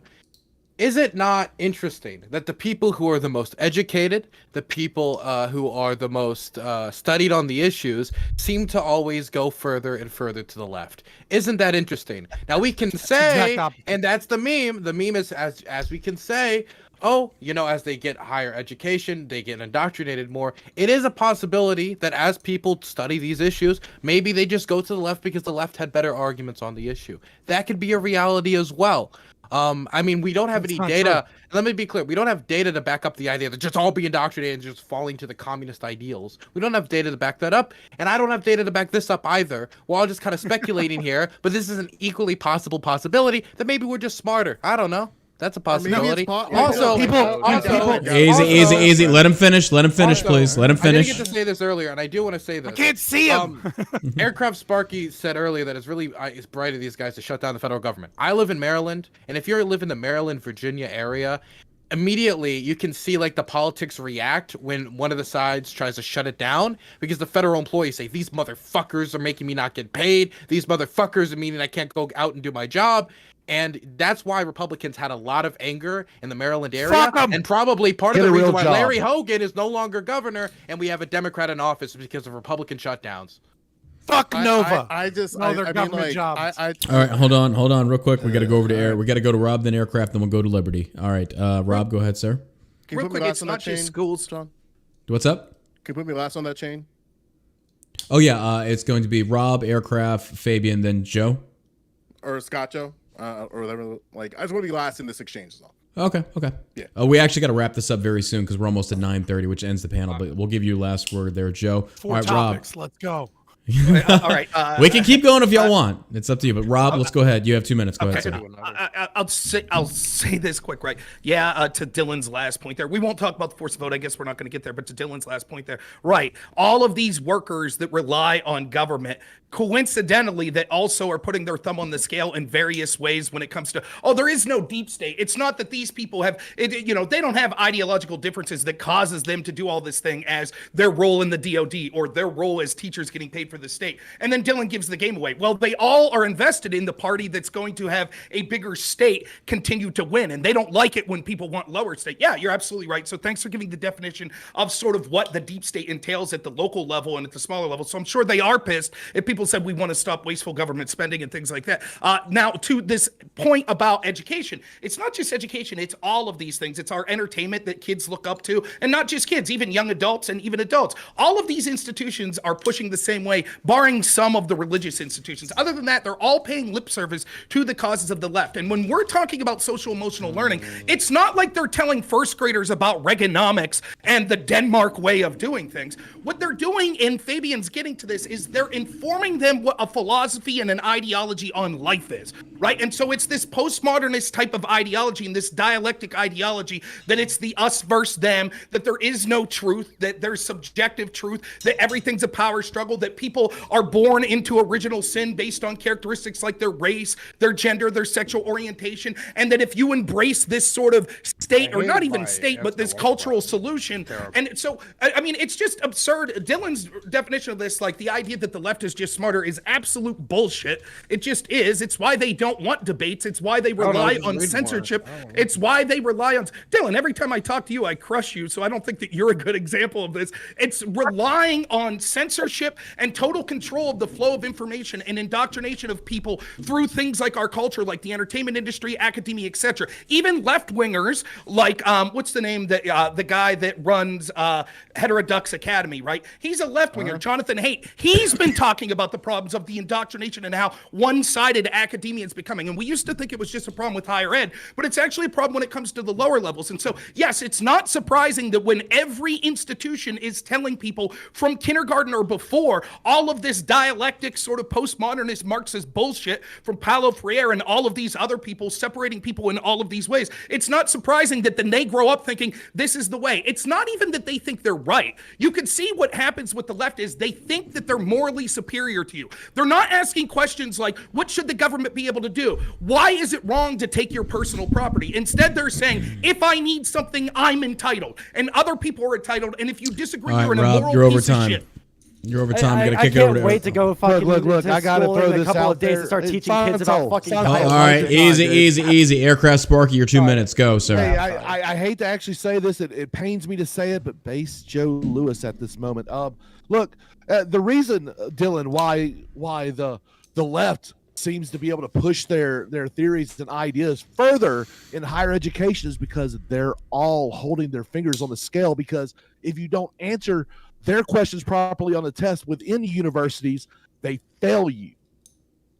Okay, those who can do, those who cannot usually teach. And most of the professors are completely incompetent out in the real world. However, in academia, they can run their own little dictatorship. They put that dick in dictator, and they sit there and they make you answer the answers that they want to hear.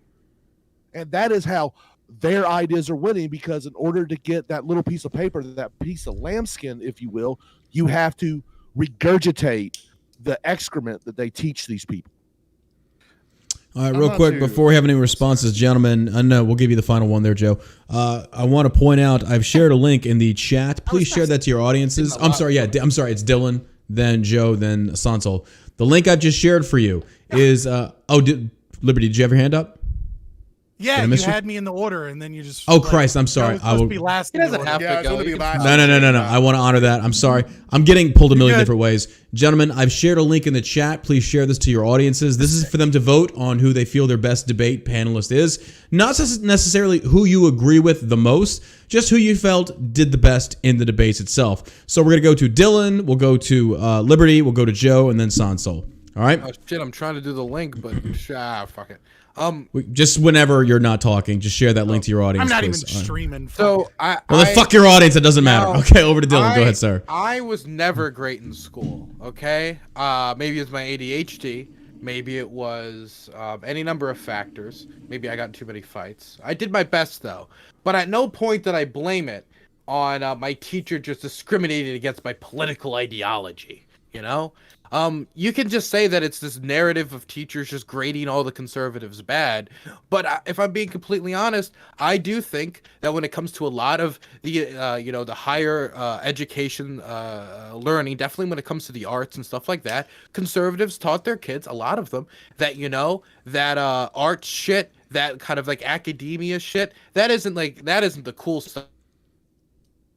To become like a lawyer, maybe something like that, or something more focused in the business world, or something more focused in maybe like handyman work or good contract work. That type of stuff's great, it's fantastic, but if you don't encourage your children to go into an industry or go into a field, it's not that surprising that all the people from the other side of the aisle who were fine with their kids doing that end up dominating into it. This is why Hollywood is mostly liberal, is because a lot of conservatives are not pushing their kids to go out and risk it all in Hollywood. So I think that could be part of the reason why it's that. We're all just spitballing here because none of us really know exactly why academia is so liberal, or why young people are all completely liberal. I think it's more economic factors, and I also think that the conditions that they look at the world, they're looking at more successful models, and they're now saying with having access to being able to call our friends in Denmark and Sweden and be like, hey, person on Discord, what I actually got in a car accident today. I couldn't get healthcare. Oh, really? I could. Those types of interactions are also contributing to it. We're all spitballing, right? But I'm sorry that you didn't do good on the test because you were conservative.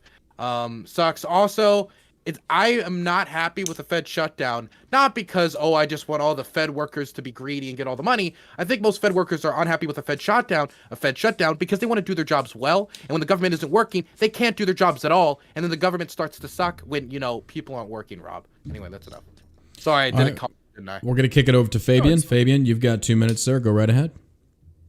Yeah, so the reason we were specifically talking about schools, right, to bring it all the way back to that topic of the red wave and everything, is because we were talking about what is a winning issue that the conservatives can actually fight, and can they focus on, right? Focusing on Hollywood or TikTok, right, isn't going to get them the votes so much as focusing on a specific danger of a pernicious philosophy infecting our culture, right, which is how it is being done in schools.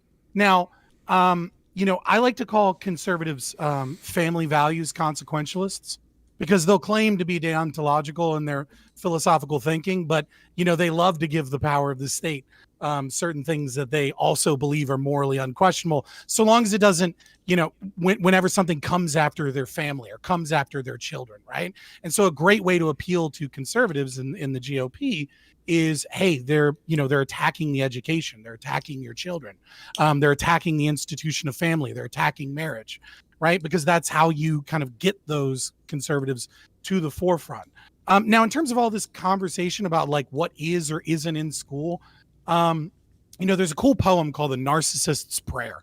So that didn't happen. And if it did, it wasn't that bad. And if it was, that's not a big deal. And if it is, that's not my fault. And if it was, I didn't mean it.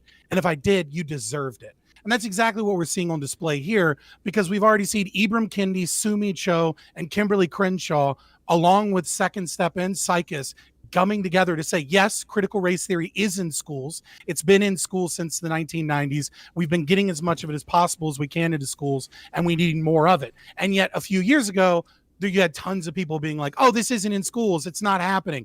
And we're seeing the same thing with queer theory, and we're seeing the same thing with the general discussion of critical pedagogy and trying to downplay things. And we'll see the same thing in the next couple of years when we talk about sexual citizenship for children, and we'll pretend like that's not in schools until they eventually admit that they're teaching queer theory that is inherently pedophilic to your children. Yep. All right, we're going to go ahead and go over to Joe Lewis. Joe, you've got 2 minutes. Go ahead.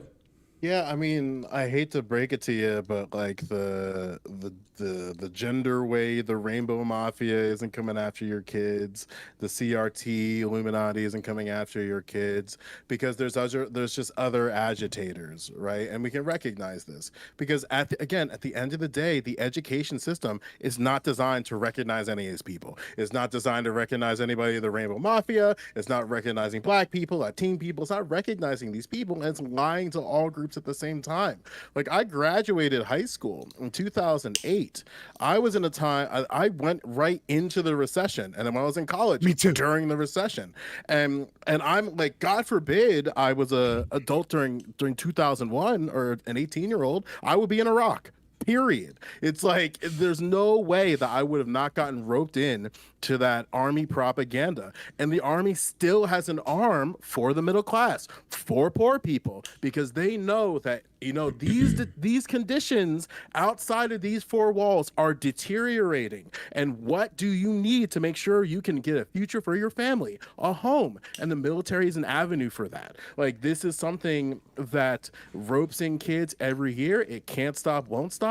And only the richest of the richest motherfuckers are going to be able to skirt it, unless you have somebody in your family who might be able to guilt you in that to be a Marine or something. But at the end of the day, I don't think these agitations of like the LGBTQI plus, whatever you want to see, just not treating black people like shit in academia, it's going to continue. It has no desire for it to stop. Basically what we're seeing, Fabian, is that they want to give just enough attention so that everybody shuts up about their injustice claim. And the minute they shut up about their injustice claim, if they went 5% to do that, great. 10% to do that, great. But they're not going 100%. They're not going to change the system as we know it, you know? Sansel, over to you for 2 minutes. Go ahead. Yeah, I mean, I was really interested to have a conversation about the future of the Republican Party, but now here we are. Like, I don't know. I mean, I'm currently in school. I'm going into education. You know, I'm getting experience by being a substitute teacher. I can't wait when I start back to school on Tuesday to read the lesson plans and start teaching all the fucking like 6 and 7-year-olds about dialectical materialism and how to fucking turn themselves trans. I can't wait to fucking read that. You know, in the past couple of months when I was working as a substitute teacher, I didn't see any of that, but maybe it's just a second semester sort of thing. It's just fucking like insane to me, like the walking back and like citing philosophers and academics from the fucking like 60s and 70s to say like this is what they're indoctrinating our fucking children with now. It's really insane to me, coming from someone who has worked in elementary schools and multiple elementary schools, right, where they're saying that it starts. I haven't seen any of this shit. When I go into fucking class and I'm helping like kids learn their ABCs and 1, 2, 3s, I don't remember seeing any pictures of fucking Karl Marx up there. But you know what? Maybe I'm just a little bit blind. Maybe I don't have my glasses yet, you know? Now, I don't really have too much to say about this because if I'm going to have a conversation where we're citing like 50 million fucking philosophers from the fucking 1800s through the like mid 20th century, then I'm going to need to do a little bit of fucking prep because this isn't my like fucking life's work to fucking decide whether or not children are being turned trans because they were like shown, you know, like fucking like crazy like postmodernist theory from the 60s. But you know, maybe I'm wrong. Maybe, you know, maybe I'll like do some research and I'll find out, but I've never been given any proof of this. I don't know why Joe Lewis is agreeing with you guys that that children are being indoctrinated into fucking Marxism. That's really insane to me. And also it's really fucking insane to me that he's saying that people are being like indoctrinated into the military from like the poorest of our poorest people in our country, when the primary like demographic that the army pulls from is people in the middle class and people. That's who what are, I said. Oh, I'm sorry. I You misrepresented what I said. I said Maybe middle class.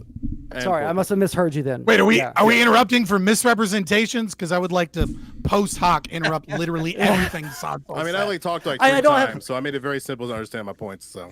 Oh, okay. Well, I mean, when you're talking about like them targeting fucking kids in high school, like they're like primarily pulling from like people who are like desperate for housing, when that's not like the primary reason why people pull or Army join the recruiters army. lie to high school kids. We know this to be true. Yeah, but that's not the reason that people join the army primarily. The primary reason is because they have family that are like Yes, military or- veterans. Or you get hit with an army recruiter that bullies you into recruitment. We've seen this Bullies before. you into recruitment? You can talk to John Sansel, about it. You can talk to Sansel, Fabian about dog. it. You can talk to Chris Markey I would love about to. it. I would love to If revisit a this recruiter's conversation. out Hey, either hey, moving, hey, they hey, are lying. Hey, as an employee of a 3-letter organization, I cannot disclose. You will not mistreat our armed forces in any way, Joe Lewis. Stop. I mean, there's Is that listen, I'm just organization saying, like, people- AZO? If you watch, That's if you 4 watch letters, Nine, Rob. I'm about to meme a little bit. Let me meme for like, can I meme one thing? Like, Go if ahead. you watched any type of propaganda, Law and Order, SVU, 911, CSI, you think there's black people all over in all these institutions in high positions of power. You think the CIA would be run by a nigga, but at the end of the day, that ain't the case. If you watch any, there's more black people. I've never seen more black people in my life, and all those military serials and shit. And then if you're a black person going to the army, it's like, wait a minute, what? I mean, there's black people here, but I was told there's But like Joe Lewis. No. There is. matters. They're the I bunch, they're the bunch. gotta add this. I'm sure Fabian can check me on this. There are a lot of black people in the military, but a lot of them, because I was mainly infantry. You don't see a lot of black people. They're also called Freemasons. Oh no, there is a lot of black racism. There's racism in general in the military. Let's not even beat around the bush on that. But at the same token, Freemasons is what I no. Oh, There's black Masons. Like, listen, I can't listen. Hold on, let me finish the statement. I'm just saying sorry.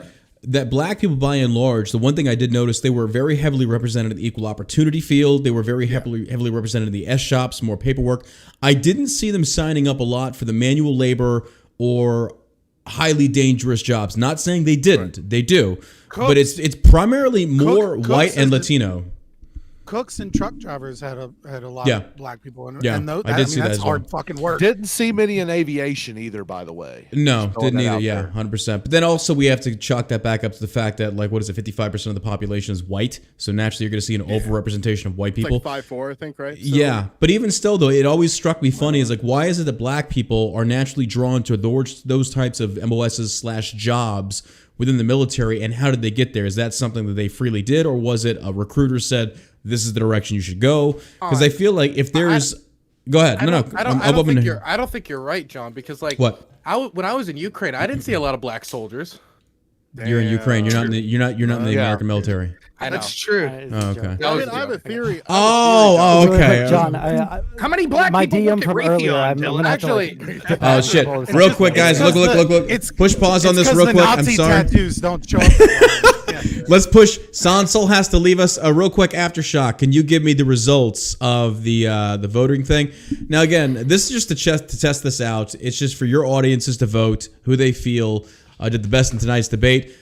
Being the Sansol has to go, we're still going to keep the debate going. I got one more topic I want to lob to you guys. So real quick. Oh shit! And here are the results.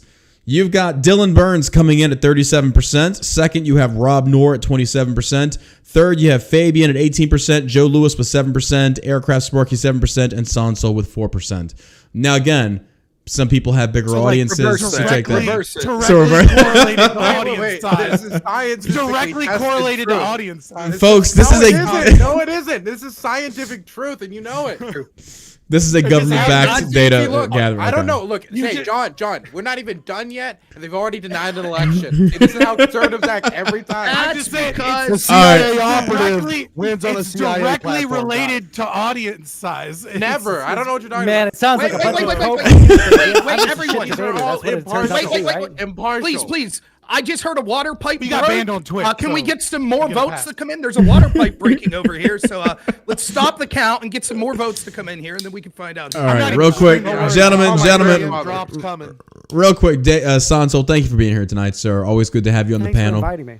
Absolutely. Make sure you check out, again, shellshockcbd.com. DM me what you want from there. We'll send it to you probably Monday when we go back into work, just for coming on the panel. So thank you. Yeah, 100%. You can Thank for having get me. a little bit more accurate if you do the Oxford style, though. I'm sorry, I didn't hear the first half of what you said there, but yeah, is it okay if I plug myself really quick? before I head out? Absolutely. Yeah. Let everybody know. Yeah, I'm Sansol. I like to play video games, and I'm really bad at them. If people like what I said, they can follow me on Sansol on YouTube, since I got banned on Twitch for denying the trans genocide. If you guys didn't like what I said, you're also welcome to follow me, because I love arguing with people all the time. It's very fun for me. Fabian, if you want to like set up that conversation about education and stuff, I think that there's a lot of concessions that I would make to you that about like the postmodernist philosophers and shit in the 20th century. A lot of them were like decent. Some of them were really ultra fucking cringe, especially like some of the like early like critical theory people like said some really fucking like crazy things. But that aside, I think it would be a really interesting discussion. I just need to like actually, get some fucking sources in line. Yeah. I'll give you a yeah. couple weeks because obviously I can't do it on Twitch, so it has to be on like one of my YouTube days. Yeah. And I got a community guideline strike for medical misinformation for talking about the jab. So. Gotcha. Well, anyways, I'll catch you guys later. Thanks for having me. Appreciate you being here, man. Thank you. All right. Bye. Hit the button too. I gotta actually leave as well. Okay. Well, hey, Joe, tell everybody where they can find you at. Yeah, you can follow me twitch.tv / Joe Lewis with two O's.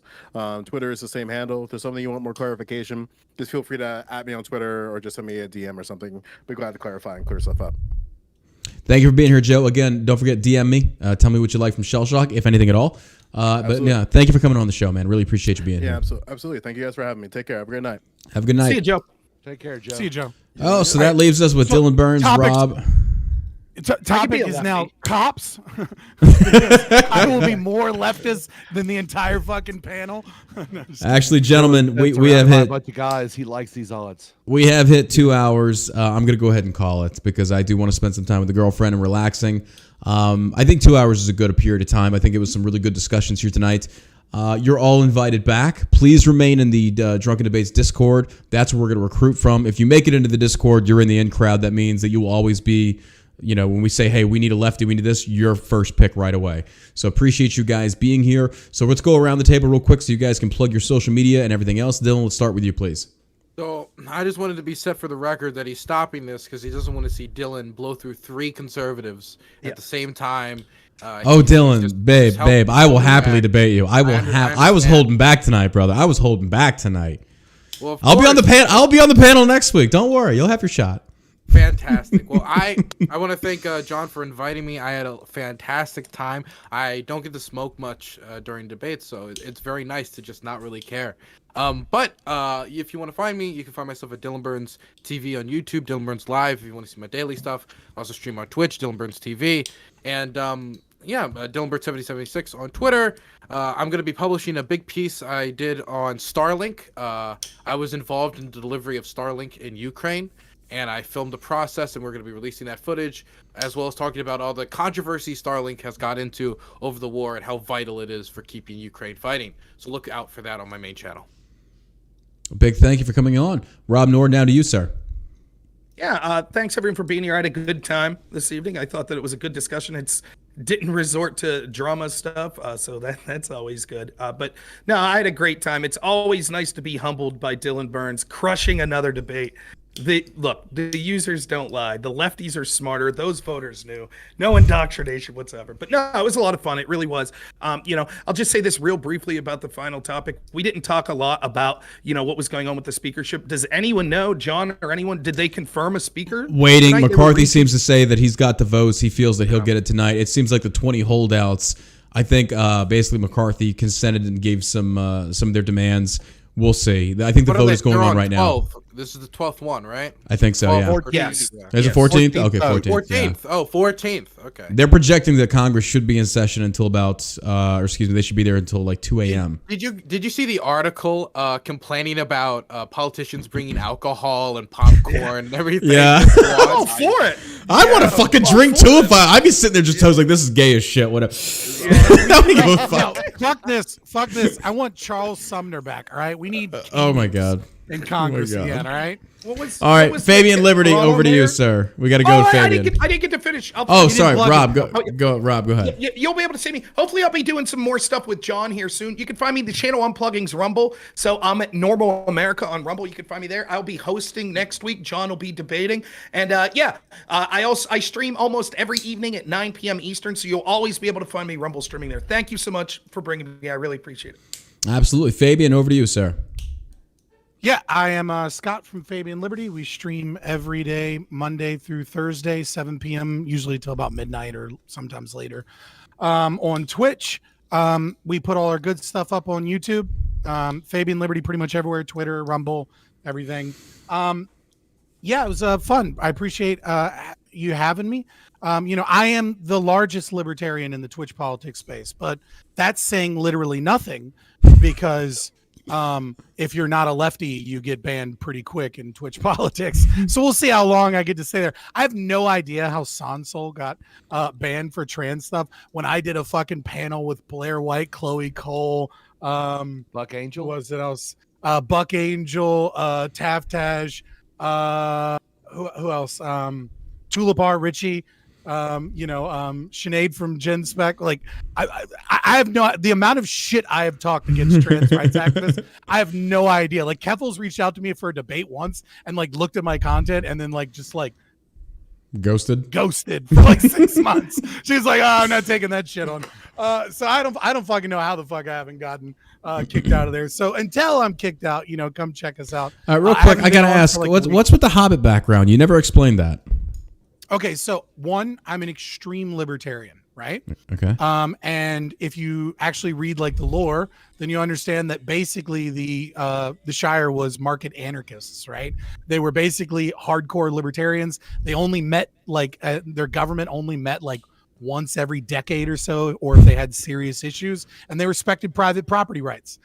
Number two, I'm 6'5", and so it's ironic. Damn. Number three, I don't know. It's green and it's cool. And number four, it's nerdy cool shit. So it's kind of like a little inside joke with the community. But yeah, come check us out if you ever want to see a debate or theory head or news from a libertarian perspective. Appreciate you being here. Last, most certainly not least, Aircraft Sparky. Go ahead, sir.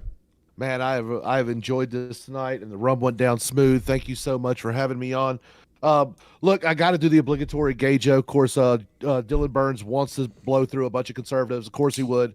Who's your daddy? That's right. It's all good. Ladies and gentlemen, you can find me at on Twitter, on Rumble, and of course on Twitch.tv, where I probably won't be around all that long because there is no such thing as a trans genocide.